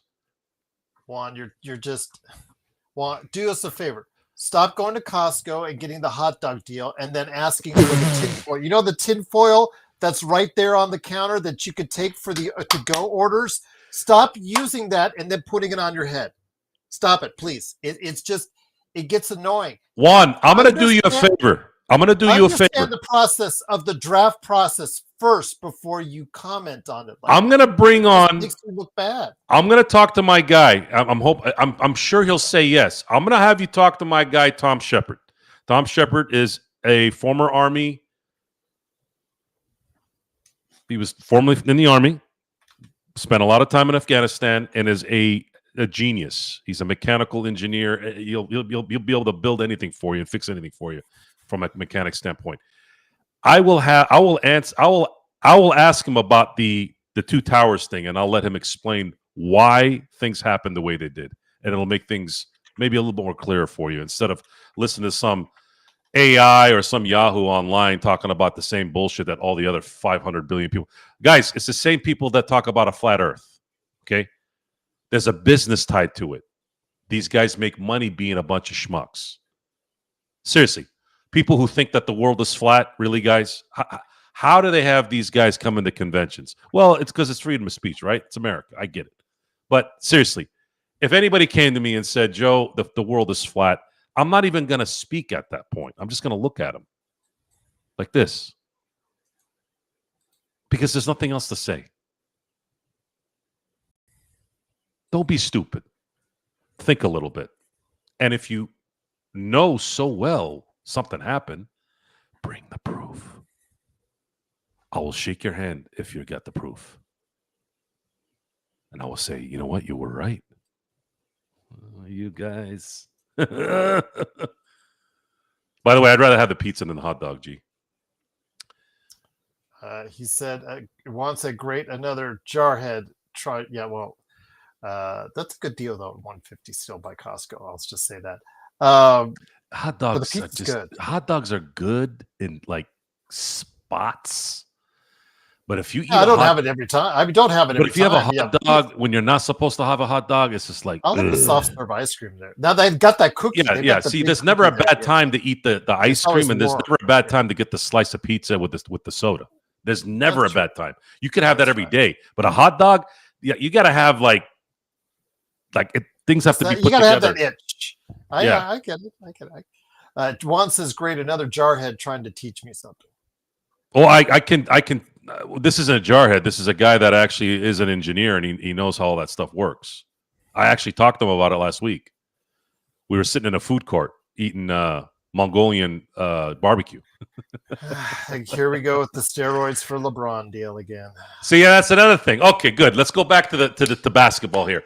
So apparently LeBron I should have renamed this show. Let's go into Lakers. So you guys just keep coming with it, right? Okay. So now LeBron has been on HGH. Now I don't know if he has. I'm not going to act like I'm not going to say he hasn't because you don't know. But it's not the burden of proof. I'm not supposed to bring the burden of proof. You're the one saying he is. It's your burden of proof to say, yeah, he is. This is why. How many drug tests has he failed? 0. But Gerald, Adam Silver and whoever it's David Stern. Remember, he's been around for David Stern. Yeah. Okay. So So anytime LeBron comes up negative, they just sweep it under the rug, right? Okay. So LeBron is the only guy on GH? He's the only one on growth. Because I would say if it was true, think of it this way. You don't think somebody else would have figured this out? These guys are all multimillionaires. So let's say let's play the role here, G. Let's say 10 guys are paying up to $500,000, let's say, because it's documented that LeBron spends $1 million a year on his physique, right? That's not out of the realm for a lot of these guys. It's an investment in their business. Totally get it, right? So why is LeBron the only one playing 23 years then? If you watched baseball in the late 90s and early 2000s, you saw 20 to 30 players hitting like crazy once the word got out on the juice. Yep. So why is LeBron the last of the Mohicans? Oh, wait, maybe Durant is on a GH. Right? Who else? Who else has been playing for a long time? DeAndre Jordan. Maybe you guys are onto something. I'll just say this, Joe. When it comes to the lottery and you guys saying it's fixed and it's conspiracy and frozen envelope and all that, again, I can't account for what happened in the 80s. I can just tell you what happens now. How 80s had a good problem. 100%. And I'll tell you one thing. You guys, I've been putting it in the chat. I put it twice in the chat for you guys so you guys can read it. This process takes place behind closed doors with select media members and a representative from each team watching that's involved in the lottery. Also, as again, media members as well are select media members. And they're behind closed doors and they cannot come out until after the lottery. All of them cannot come out after the lottery. The lottery is conducted by accounting firm Ernst & Young. If you want to call out Ernst & Young, guys, if you want to do that on a public forum, if you want to go start a YouTube channel and start calling out Ernst & Young, prepare to be taken to court. And so you would need to prove that, right, Joe?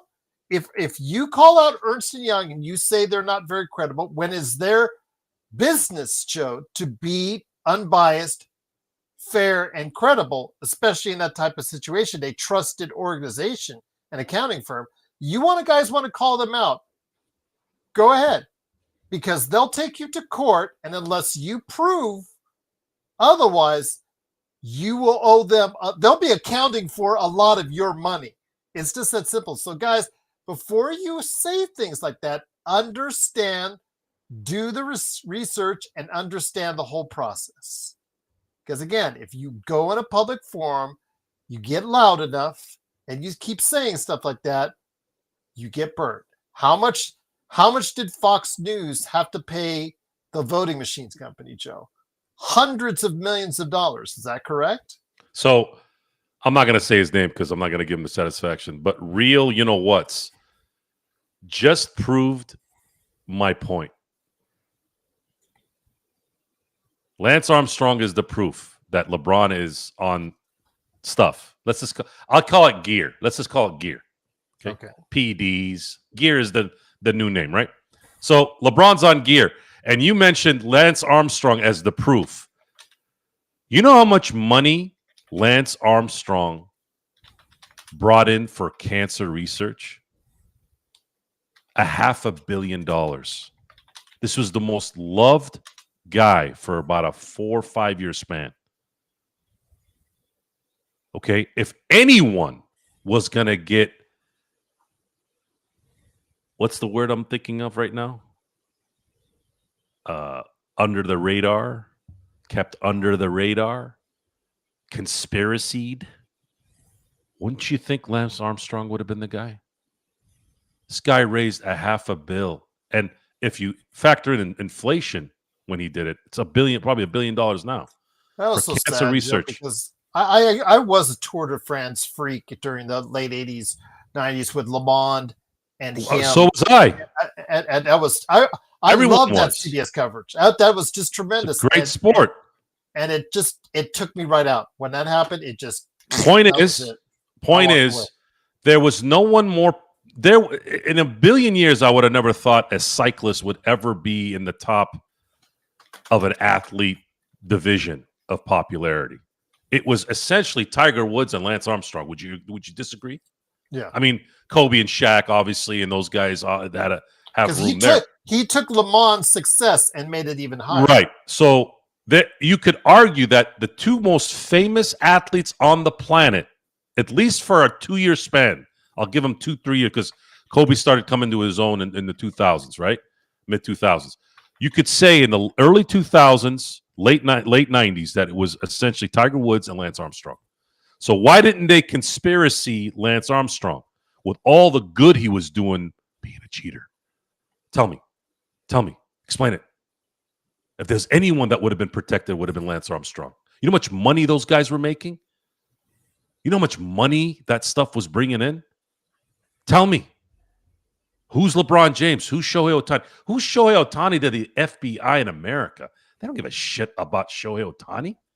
If he was stealing or embezzling $17 million for whatever reason, they would have busted his ass the first day. They would have made a huge ruckus on that one. You have any idea how many people would have gotten promoted for that? With all the publicity? The politics behind that? You really think if Pete Rose, if there was anyone that could have been protected, it would have been Pete Rose. The only people that really didn't like Pete Rose were the people he was close to. But Pete Rose to the fans, people love Pete Rose. You guys got to, if the burden of proof is on you. And if everything is a conspiracy, then nothing is a conspiracy. Understand that. If everything's a conspiracy, then nothing's a conspiracy. Usain Bolt got same thing. As they say, oh, those guys in Jamaica, they're all on juice. Okay, fine. Do you have proof? How come they proved it with Lance Armstrong? Oh, and by the way, a lot of people said that Tiger Woods was on gear. Okay, where's the proof? I just gave you some good examples on guys that got busted that were very popular, and then guys that didn't get busted. So which one is it? Was one smarter than the other? Maybe. But y'all need to start. See, it's a loser's mentality. That's what it is. It's a loser's mentality. And let me ask you this, Joe. Well, let me ask you this. If you're the other, 12, 13 teams in the lottery and you lost to Dallas and you could find out or you could prove it was conspiracy, wouldn't you be taking them to court right now? Oh, yeah. If there was proof, if there was proof, any losing team in the lottery over the past 30 years, why haven't they taken the NBA to court? Do you really think that in 2000? Do you really think in 2019 you don't think that the NBA really wanted Zion to go to New York instead of New Orleans?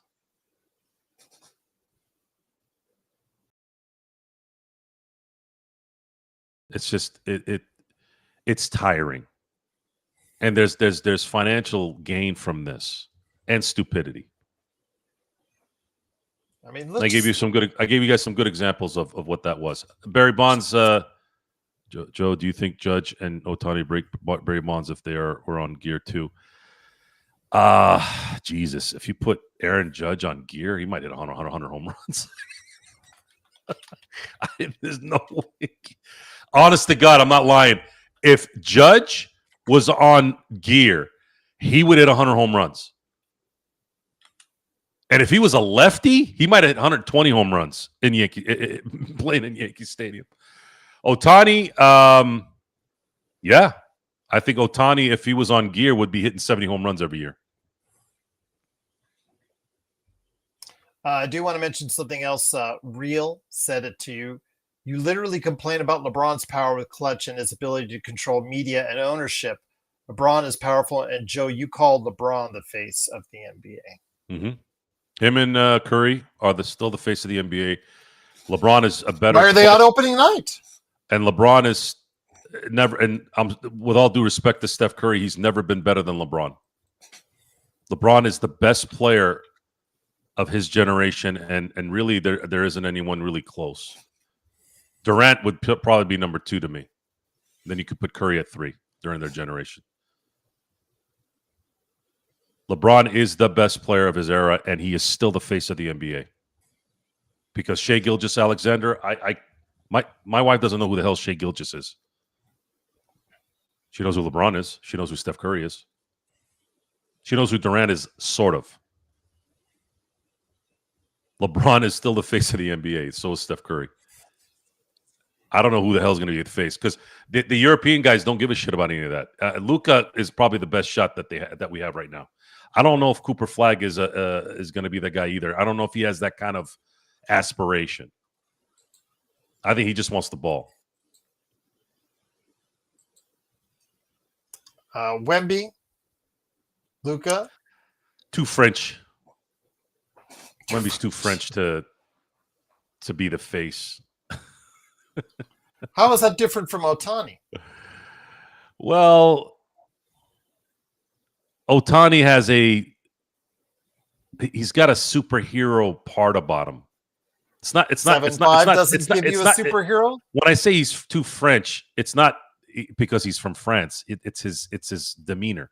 He's too much like a Tim Duncan. He doesn't want to be the face of the NBA. He just wants to play basketball. Whereas Ohtani embraces his popularity, he embraces the pageantry of who he is. Even though he's a pretty humble guy, he embraces it. And it's nice, by the way. It's nice that a Japanese guy has that kind of pull. I never thought that would happen. I really didn't. All right. I don't know. I'm not going to totally rule out Wemby yet. So I think Wemby has some things that a lot of people can get drawn into. Delete who, Mark? I work. It's him and Sports Baby. They're going at it. Oh, he's thought about. Yeah, there. It is, of course, the Lakers fast break. Man, you guys have got tin hats on tonight. That's all I'll say. You guys are crazy out there. Guys, I mean, if you want to go deep into the rabbit hole, Joe and I, we're not going to it.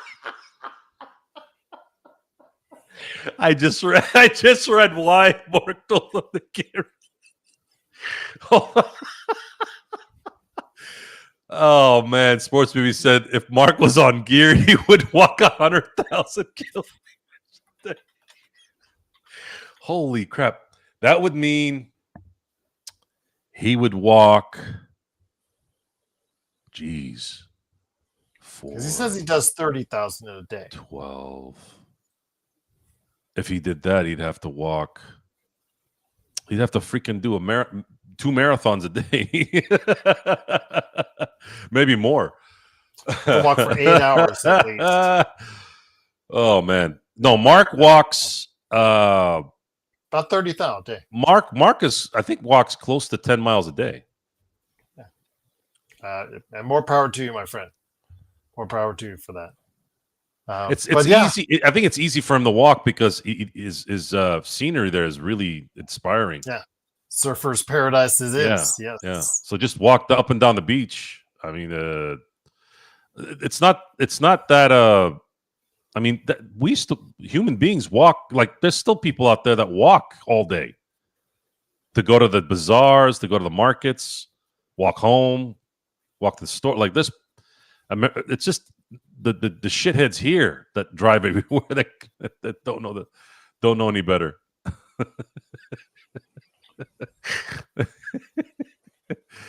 Oh man, you guys miss out, man, on our chat because as soon as Sports Baby says something, I'm waiting for Mark to respond. That's all I wait for. I didn't see Brian in the chat, but again, he brought up last night on Inside Sports Fantasy Football. If you guys are interested, Henry, Sean, Joe, if it's paid, if it's not, okay, no Joe, but if you guys want to do a fantasy football league, we at the Lakers Fast Break are open to it, but we need to see some responses. So whether you're in the chat tonight or you're after the fact or hit me up, LakersFastBreak@yahoo.com. let me know if you're interested in a fantasy football league. Still got some time. We could set this up rather easily. I was told to go to Yahoo because he said, please do Yahoo. I said, okay, if we do it, we'll do Yahoo. So I just wanted to make sure we do that. But I wanted to get that question in, Johnny, for you, for Joe on the Pittsburgh Steelers.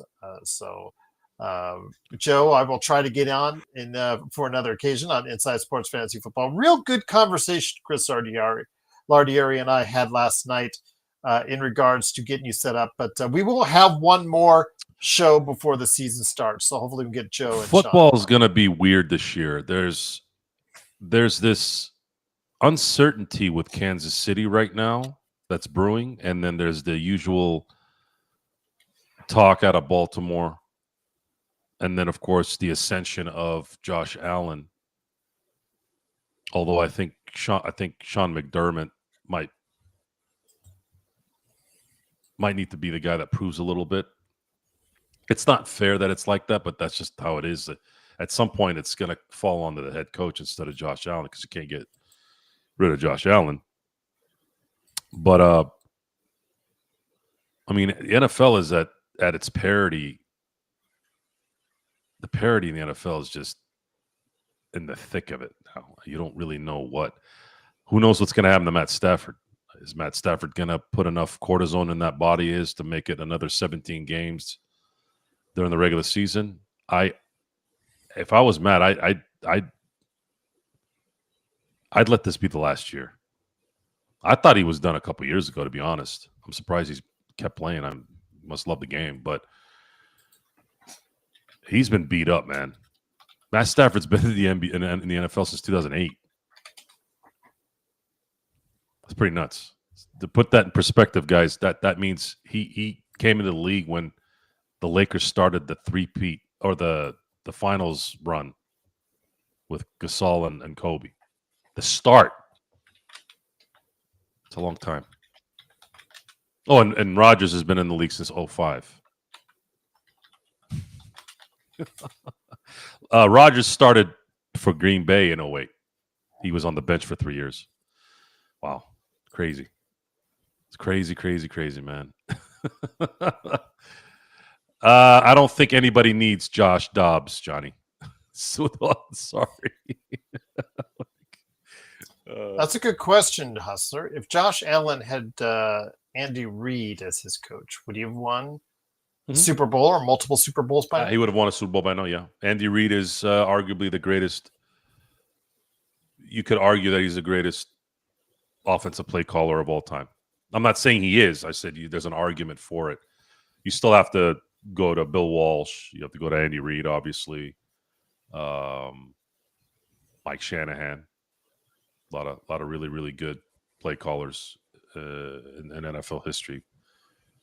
But yeah, I could definitely see if you had switched Josh Allen in 2018 instead of Patrick Mahomes, I think Kansas City wins a couple Super Bowls. Yes, and that's not an insult to Patrick Mahomes, because I think Patrick Mahomes is the best quarterback in the league, but Josh Allen is a pretty damn good one too, and Andy Reid would have used his athleticism in a different way.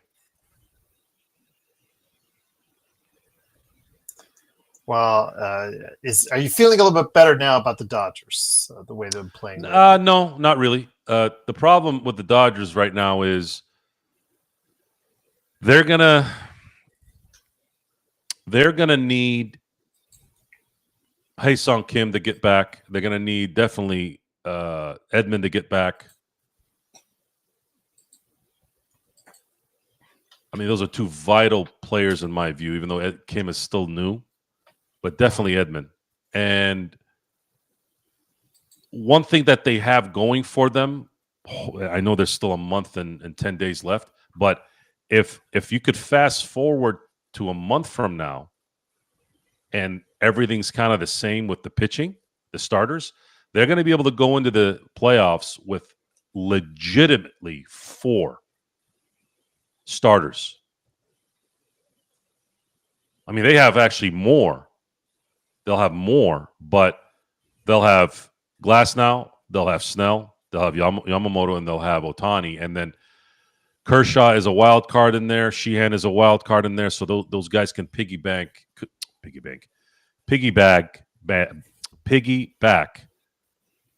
in those Otani games. But I don't think that's going to happen in the playoffs. I think Shohei will pitch in the playoffs as if he is going to go pitch 9 innings because that's what they'll need. One thing I wanted to ask you before you leave, it's funny because we were talking about the fantasy football that we covered last night. One of the names that we didn't talk on our list was Anthony Richardson of the Colts, who just found out today that he is not starting. A washout from the New York Giants that I know that Chris, my friend, who's a New York Giants supporter, very familiar with, Daniel Jones, just beat out Anthony Richardson. And it's so funny because immediately after being told that by the coaching staff, Anthony Richards' agent says he trusts his trust is questionable now between Anthony Richardson and the Colts. Stop throwing to the other team when you're out there for starters. Start completing more passes above 50% out there on the field. Maybe that would keep you out there on the field. Joe, well, that and the fact that can you stay on the field too? Yeah. Anthony Richardson was a bad decision for the Colts. That was not a good pick. And never in any phase of his Florida career did I ever see an NFL quarterback, a starting NFL quarterback, a franchise quarterback. He may be able to be a backup for 10, 12, 15 years. Anyone who can throw the ball forward and move a little bit and read a couple of defenses can probably have a long career being a backup or a third stringer type. And that's who he is. But he was never going to be a franchise quarterback. And if he was going to be a starter, he would have had to have everything perfect. But even then, it would have been a problem. Yes, Joe Sora is the white AB. And I'm assuming you mean Antonio Brown? Folks, you're never going to catch me on audio screaming at a woman and cursing her out like she's a piece of garbage. You're never going to see me belittle his teammates.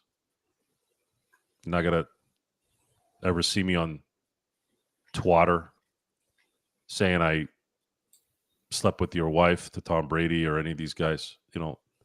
Antonio Brown is the best Pittsburgh Steelers receiver ever.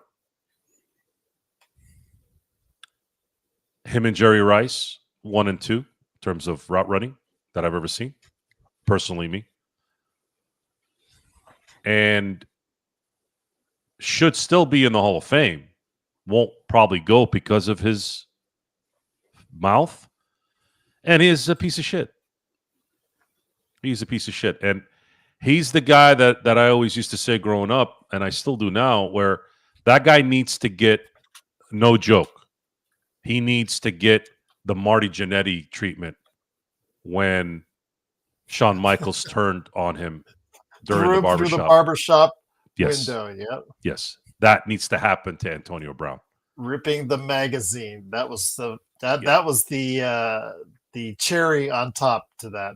That made it very clear. I thought that touch of Shawn Michaels ripping up the magazine centerfold in half of the Rockers was just absolutely just perfect for that. After he threw him through the it was a very much gimmicked window on that. Yes, JSJ, I'll probably play Black Ops 7. I'm not really excited for it. Milo Ventimiglia, who one of my favorites from Heroes, if you remember that from back in the day, and This Is Us is the leading star in this. Michael Rooker's in it too. But yeah, I mean, if I get Game Pass again, if I re-up my Game Pass towards the end of the year, yeah, I'll probably just pop it in for a little bit, get killed, and move on. Like I always do in Black Ops, but or Call of Duty for that matter, because it just doesn't have the same panache. so many years that it later after once did. I mean, Call of Duty just absolutely was just the Call of Duties that made it really special. Modern Warfare, all gillied up level. I know the controversial No Russian level. Those were the days when Call of Duty was really, really good. And it's just so hard when you have a yearly iteration to go ahead and make it something special. It just seems like it's okay. Yeah, I got to go ahead and play Call of Duty. I got to go ahead and play Call of Duty again. It's that time of the year. I got to go play Madden again. I got to go play NBA 2K26. I already actually saw it and got a chance to experience it during Summer League as far as NBA 2K26, and it looks better. But is it like worlds better than last year? No, just you can only do so much. WWE, for instance, when you make incremental changes over the course of year after year. So again, I'll play it because it's part of Game Pass, which is the best value in game right now. Dirk says, "Are you guys going to stream Luka versus Jokic on Thursday?" SB, if people want to watch it, go ahead and put that up on Thursday. My Thursday and Friday might be pretty tight, so I don't know. I'll have to see what happens. I don't have access to it. I'm going to go take a look right now. I don't believe I have access to it, but I do believe that it. I think that either Xbox or SB, because of their location, can be able to get it. Oh, they changed the interface a little bit. That's cool. So I want to see. Let me go ahead and check to see if I can get it here. Jump to date. Let me look right now. It's on the 21st. You said EuroLeague. Yeah, I don't see. Yeah, I don't see anything relating to. Yeah, I can't get it. But what I can do is, again, if SB does want to go ahead and be able to get it from where he can actually put it on our channel and go from there. But that's up to SB Sports Baby on that. So I will tell you what, if Sports Baby commits to it and we get the proper time on when it's going to start, I will post a note on this channel. I know you guys are not getting the notifications. I don't know why, but yes, I will post a note on it here within 24 hours. And if SB gives me the go ahead on that, and we'll go ahead from there. So yes, I know Lakers Nation has tried to do that as well. But yes, if on playback, if we are able to go ahead and show it to you, I will post an update on our Lakers Fast Break YouTube channel in the notes section there for you. So there you go. I wouldn't say Josh Allen is better than Roethlisberger right now. Mahomes is better than Roethlisberger for sure. But Josh Allen still needs a few more years. If you had put Ben Roethlisberger, not better than Roethlisberger, not yet. Even though he's won an MVP, you have to look at the circumstances. Ben played against Brady and Manning in their heyday. Those guys were winning the MVPs pretty much every year. If you had put Big Ben in this era, I think he would have won an MVP at some point. I think Josh Allen is capable of doing more things than Ben Roethlisberger. Well, but Josh Allen has a chance to supplant him just by winning one championship. But we're talking about Big Ben, who threw for 6 touchdown passes on back-to-back weekends. Big Ben, I'm not saying he was underrated, but when he was on, he was pretty on. He was a beast. Ben went to 3 Super Bowls. Josh is going to have to go to at least 1. And in my view, Ben went to Super Bowls in a harder era. Again, Manning, Brady.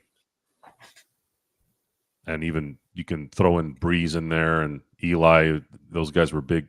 Old Drew Brees had a magical year in 2009. And then, of course, Eli had a magical year in 2007 and 2011.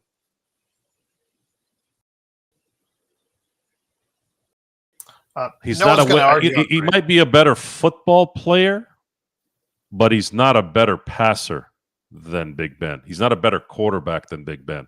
And I don't really know if he ever will be. Big Ben in his prime, it was going to be very difficult for Josh to be better as a quarterback. Joe Soro, Cordell Stewart is better than Mahomes and Lamar are better than quarterbacks you named, Joe. I take Big Ben over. I take Big Ben over Lamar in a billion years. Mahomes, I take Mahomes over anybody. At least in this era. Outside of Tom Brady, Josh Allen is the greatest floor raiser. You guys, with the hyperbole, relax. Stop becoming a bunch of Joe Rogans. Let it play out. Jesus, every 5 seconds, that guy's, this is the greatest mic I've ever been to. This is the greatest cell phone ever. Josh Allen is the greatest football player that ever breathed air. Let him finish his career a little bit. Relax. You guys are really going the rabbit hole now. That Montana you guys are the children of twatter. You really are. You guys are the children of twatter.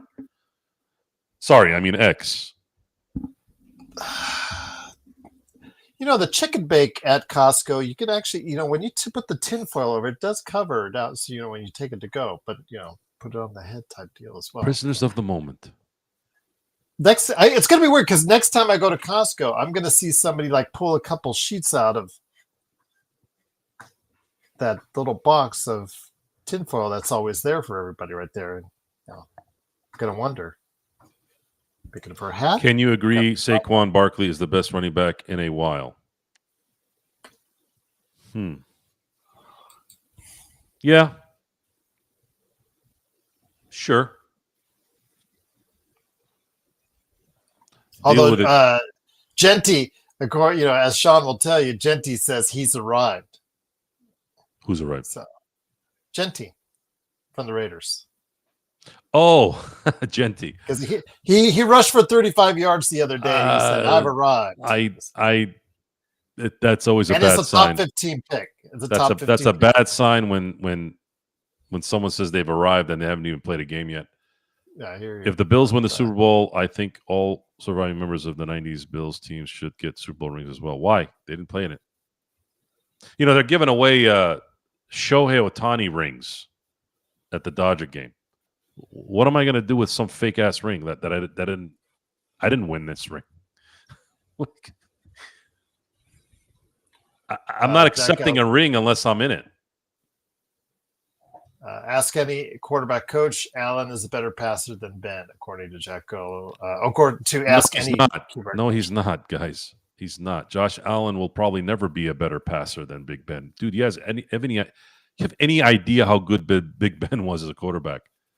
If you want to talk about overall, yeah, overall, that's I'll give you that one. But and maybe have a better career down the road. But no, Josh Allen will never be a better passer than Big Ben. I'm sorry. It's funny you guys say this. There's never been a better passer than Dan Marino. He didn't win anything either. But no one was a better passer than Dan Marino. Not John Elway, not Tom Brady, not such a beautiful spiral. Peyton Manning. Dan Marino was the baddest quarterback ever in terms of passing. That guy had a gun. He had a gun for an arm. Absolute gun. Because now I'm thinking it right now as you're saying it. I'm like, going back like NFL film style stuff and just remembering the kind of absolutely. It's just a travesty that Shula never built a team around him that could be at that level that could go all the way. Yeah, Shula was. There was interesting circumstances with that whole 90s era of football. The 90s era of football was a very weird decade. The AFC was so irrelevant the first 7 years in that year, and they were in the last 7 years of the 80s that we were watching the Super Bowl every year. When I started to understand more, like every year, think about it. Let's say I remember 1985 Bears Super Bowl. I remember that Super Bowl. I sort of remember the 84 Super Bowl with the Dolphins and the Niners, but not really. But the 85 Super Bowl is like little bit of my first memory of the first Super Bowl. So even then, because it started in 84, because the Raiders won the Super Bowl in 83, this 83 season, and then the NFC went on a run from 84 until 1997, where they won every Super Bowl for 13 years. And almost all of them were blowouts. The 84 Super Bowl was a blowout. 85 was a blowout. 86 was a blowout. 87 was a blowout. 88 was the close one with the Niners in Cincinnati. 89 was a blowout. 90 was a close one with the Bills and the Giants. 91 was a blowout. 92 was a blowout. 93 was a blowout. 94 was a blowout. 95 was sort of not a blowout, but Dallas pretty much controlled that game against the Steelers the whole time. 96, sort of the same thing. Patriots were sort of in it, but you never thought that the Packers were going to lose that game. It wasn't until freaking 97, Elway's, what we thought at the time, last shot at winning a Super Bowl, until the AFC finally got their act together. Think about that. 13 seasons. All we remember growing up is the NFC whooping the shit out of the AFC. So that whole era is just the Don Shula's, the Chuck Knowles towards the end, all that. Like, you didn't really get a feel for those guys towards the end as much, because there was just so much dominance between the Niners, Giants, and the Cowboys during that era, and the Redskins. Great conversation. This could go on all day. Hustler's saying, guys, pure passer than he wasn't a better pure passer than Aaron Rodgers. I don't want to go into this. Guys, you guys are just Hustler, come on, guys. I watched it with my own eyes. I'm not gonna say this unless I saw it. Yes, Rodgers his accuracy is. You could say his accuracy is second to none. I get that one. But no one released a football like Dan Marino. No one. No one. You can see it on film. And imagine, you're seeing it on film when it's in slow-mo. Imagine seeing it live. I keep having to tell you people out there, especially you 25-year-olds. John, I'm talking to you too. You didn't see it live. It's different when you see shit and you don't know the result. It has more impact. It's easy to watch highlights. But imagine watching it live when you don't know the result. It's a different response. Dan Marino is the best football player I have ever seen throw a football. And I'm not the only one that says it. Fifth quarterback picked in the first round? Was he? I think he was the sixth. He was the sixth. It was John Elway. It was don't forget O'Brien. Jim Kelly, Ken O'Brien, Todd Blackledge. Who was the other one? I'll look it up. 83 draft, right? Yeah. Yeah, you're right, Johnny. Tommy Maddox was better than Dan Marino. You're right. Hey, Gerald, ask AI Google if Josh Allen's better. You guys are killing me. You guys are killing me, man. You know who's better than all those guys, Gerald? Anthony Richardson. Yeah, there you go. That's what it started with. Tony Eason. Don't forget, you forgot Tony Eason. Oh, Tony Eason. That's right. New England. Crazy. Absolutely crazy. All right, you guys. But John Elway, out of it, he was the number one. So just there you go. But it is, of course, the Lakers fast break. He pulled an Eli Manning in that draft. He didn't want to go to Baltimore. You guys are crazy out there. Love the chat. Josh Allen is way better than Marino. No offense. Again, you guys just I'm not going to go into. You guys will do this all night, and I'm just. Who's Tommy Maddox? Madix. Come on, man, spell it right. Yeah, Quincy Carter, JY. Perfect. That's a good one. It is, of course, the Lakers fast break. Truly appreciate you joining us. How about Brian Sipe? Brian Sipe was the best quarterback ever, right? Oh my God! Here we go.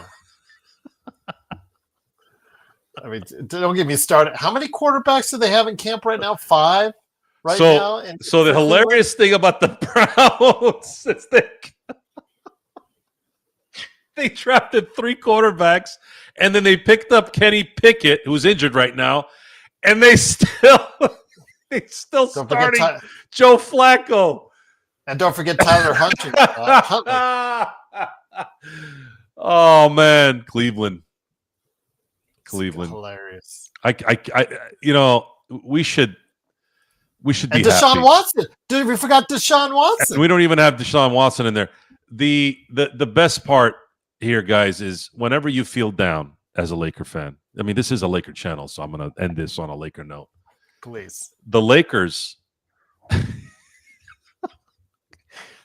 since I've been born, have won 11 championships, and we're still. I know I am irritated that it's not 17, right? At least 14 in my time, because I saw 3 finals losses. So imagine that being your life and it's not good. You're not feeling good because you think about those losses. And then put yourself in a Cleveland Browns area since 1978 and tell me what's worse. Mind you, the Browns have been around since the 50s, right? They've been around since the AAFA or AAFC league that eventually was the NFL with the autograms and the Jim Browns, the Brian Mitchells. Well, not Brian. Well, Brian Mitchell later, but and these guys still, after what will be 60 years or 59 years now, Gerald? 60 years? 60 years of the Super Bowl? Still no Super Bowl appearance? That's brutal, man. Whew. Houston has only been around since 2002. Jacksonville's only been around since 95. But the Browns have been in there for they've been there for a long time, man. Poor Indians, too. Or, I'm sorry, Guardians. They haven't won a World Series since 1954. But LeBron got him a championship at 16, so yay. Yeah, there you go. SB, they're asking if you could put on Slovenia versus That's Serbia. a good one, JY. By the way, the guy that played Howard the Duck is a pedophile.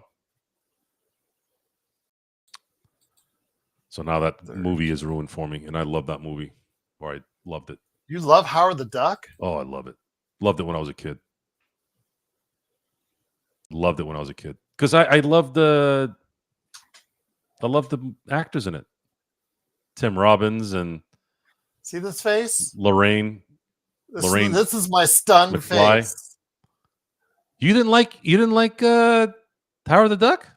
There's a reason why it's a bomb, because it's terrible. There's plenty of bombs out there that are cult classics.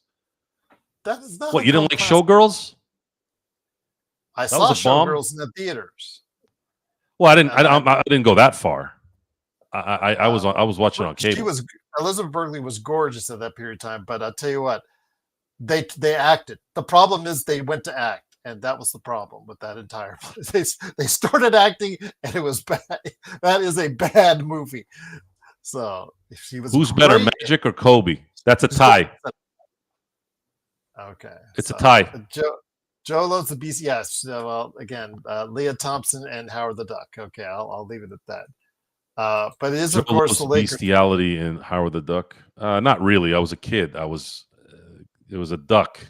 And I was a kid, and it was funny. I mean, he is cool now that he came back into the MCU. That's what made it a lot of people just go, yay, he's back. So time heals all wounds, I guess, when it comes to Howard the Duck. So I'll leave it at that. But again, it is, of course, the Lakers Fast Break. Truly appreciate you joining us. We'll be back later this week. Joe says we're getting closer to the 3-hour special. We'll find out exactly when that is going to be. Trying to finalize and get everything taken care of that, because that's going to be really, really cool show that we're going to present to you then. So we'll go ahead and see what happens there. But for now, we will bring stuff to you hopefully later this week, and we'll see what happens. But all right, don't Real, you don't want to go there. Joe's, who's a better athlete, MJ or LeBron? Better athlete? Michael Jordan. Jalen Hurts is better than Mahomes by that logic. By what logic? By winning? I said that Big Ben is a better quarterback than Josh Allen. Definitely a better passer than Josh Allen. when we went to Howard the Duck, we're jumping off the rails. And so we'll just Who's being a do that. racist? Yeah, I know. Tell me about it, Jay. Tell me about it. I love Verhoeven movies. Starship Troopers, absolutely just love that. I play that constantly on Netflix. Come how on, can man. you not It's love Total Pesci. Recall? Yes. RoboCop. Yes. And then Who's Pesci? Basic Instinct. But then, yeah, unfortunately, Guys, career you got to look at movies by your enjoyment. Forget about the box office. Okay, when I was a kid, Howard the Duck was the shit. Yeah, Howard the Okay. Duck was, And for a or virile, I could say Howard the Duck was for a virile, testosterone-filled male watching Elizabeth Berkley dance on a pole and knowing her as Jessie on Saved by the Bell was extremely nice. Big Trouble in Little China is one of my favorites too. Now there you go. Did that do well in the box office? I don't remember. No, Blade Runner didn't do well at box office. And That's neither one of did my all-time Scarface. favorites. Same thing with Little China. Yes. Yeah, those things are not conducive for a family outing. Usually, those are for individuals like us. I don't know 805. I don't know how many. I mean, there's quite a there's a few NC-17 movies out there. I think there are better ones that are better made ones that are out there. What was the one? Oh, I think Steve McQueen directed it. Not the Steve McQueen from the past directed movies. Oh gosh, which is that movie? I think because that one I saw, and that one I thought was a great performance by Fassbender, Michael Fassbender. Shame.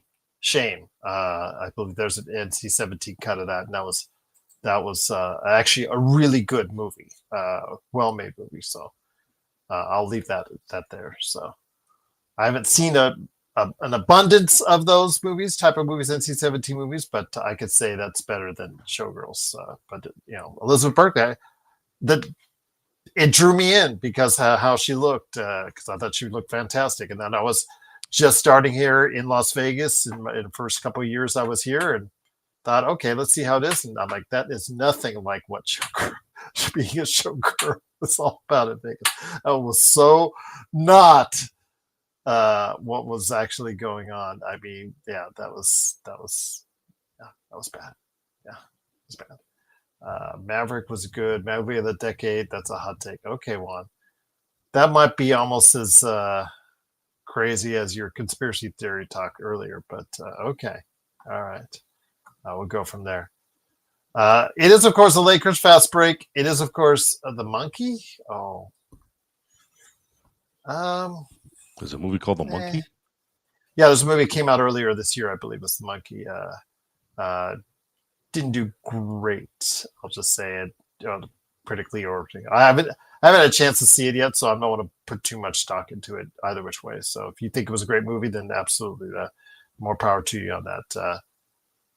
Third top movie still slated for 2026. I mean, Paramount, they want to go ahead and put that Maverick movie out there. Absolutely. Gerald the Gullible.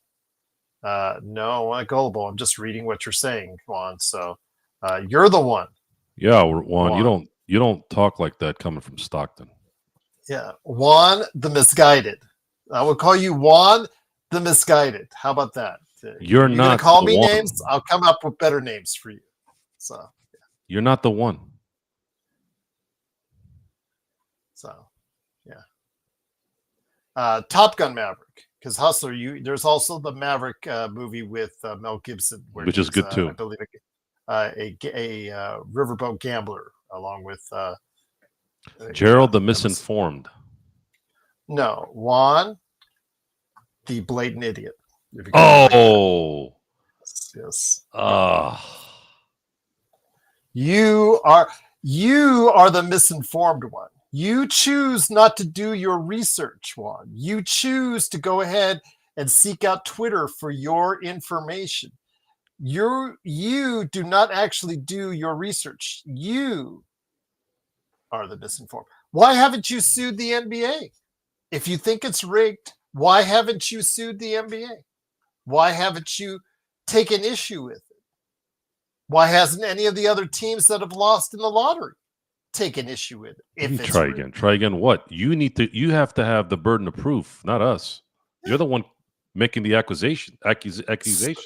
So in essence, you, Juan, are the misinformed. But we're glad to have you watching. And you were watching here most of the way, so I truly appreciate it. Yes, Mateja, Serbia versus Slovenia. Game is on Thursday. I will let you know via notes on the YouTube channel whether or not SB can fire it up on our playback channel or Joe's playback channel. It doesn't matter to me, but whatever you guys want, we'll get you stuck on it. So yeah, there we go. If it is a possibility, I'll get with the Sports Baby over the next few hours and see if we can go ahead and make that happen. Sports Baby's going to make it happen. We'll see. No guarantees. No guarantees. I guarantee Sports Baby will make it happen. No guarantees. Sports Baby guarantees it.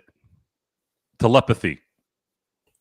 Hustler also as well. Don't forget 20th anniversary this week of one of the best comedies of the 2000s, and it's going to be re-released in theaters. The 40-Year-Old Virgin. Ooh. There you go. 20 years for that movie. Yes. I know, super bad. Excellent movie as well. So there you go. But this is, of course, the Lakers fast break. Guys, get those tinfoil hats off your head. It doesn't suit you. But we'll be back so you guys can spout more conspiracy theories later this week. Joe, any last thoughts before we head on out? No. Joe, Pepsi better than all. Pepsi as in Joe Pepsi better than all. Oh, Joe Pesci, better. I think it's a play on words too. I think he's purposely spelling it Pepsi. You know, a nice cold Pepsi is good.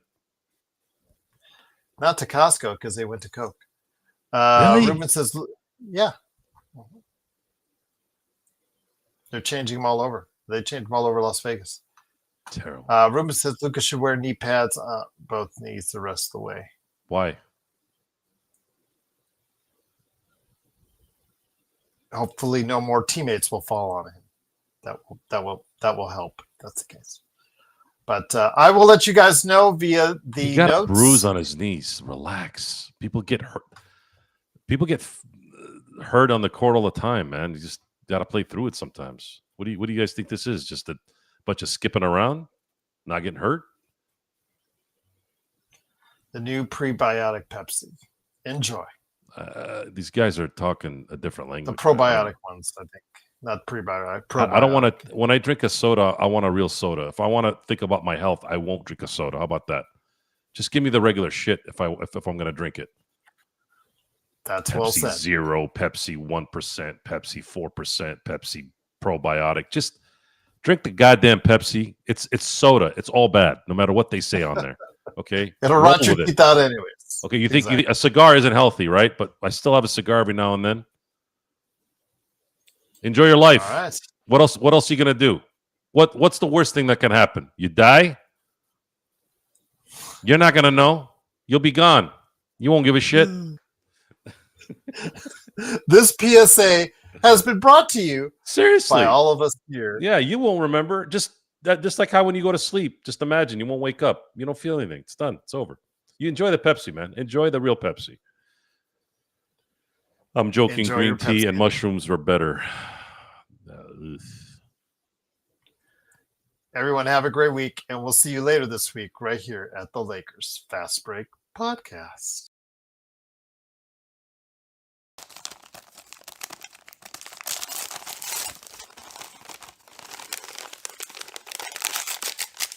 I'm looking forward to our group chat now where Mark can just shit on SB all night. Dante, you just got here, man. We're already leaving. Dude, we were here for 2 hours.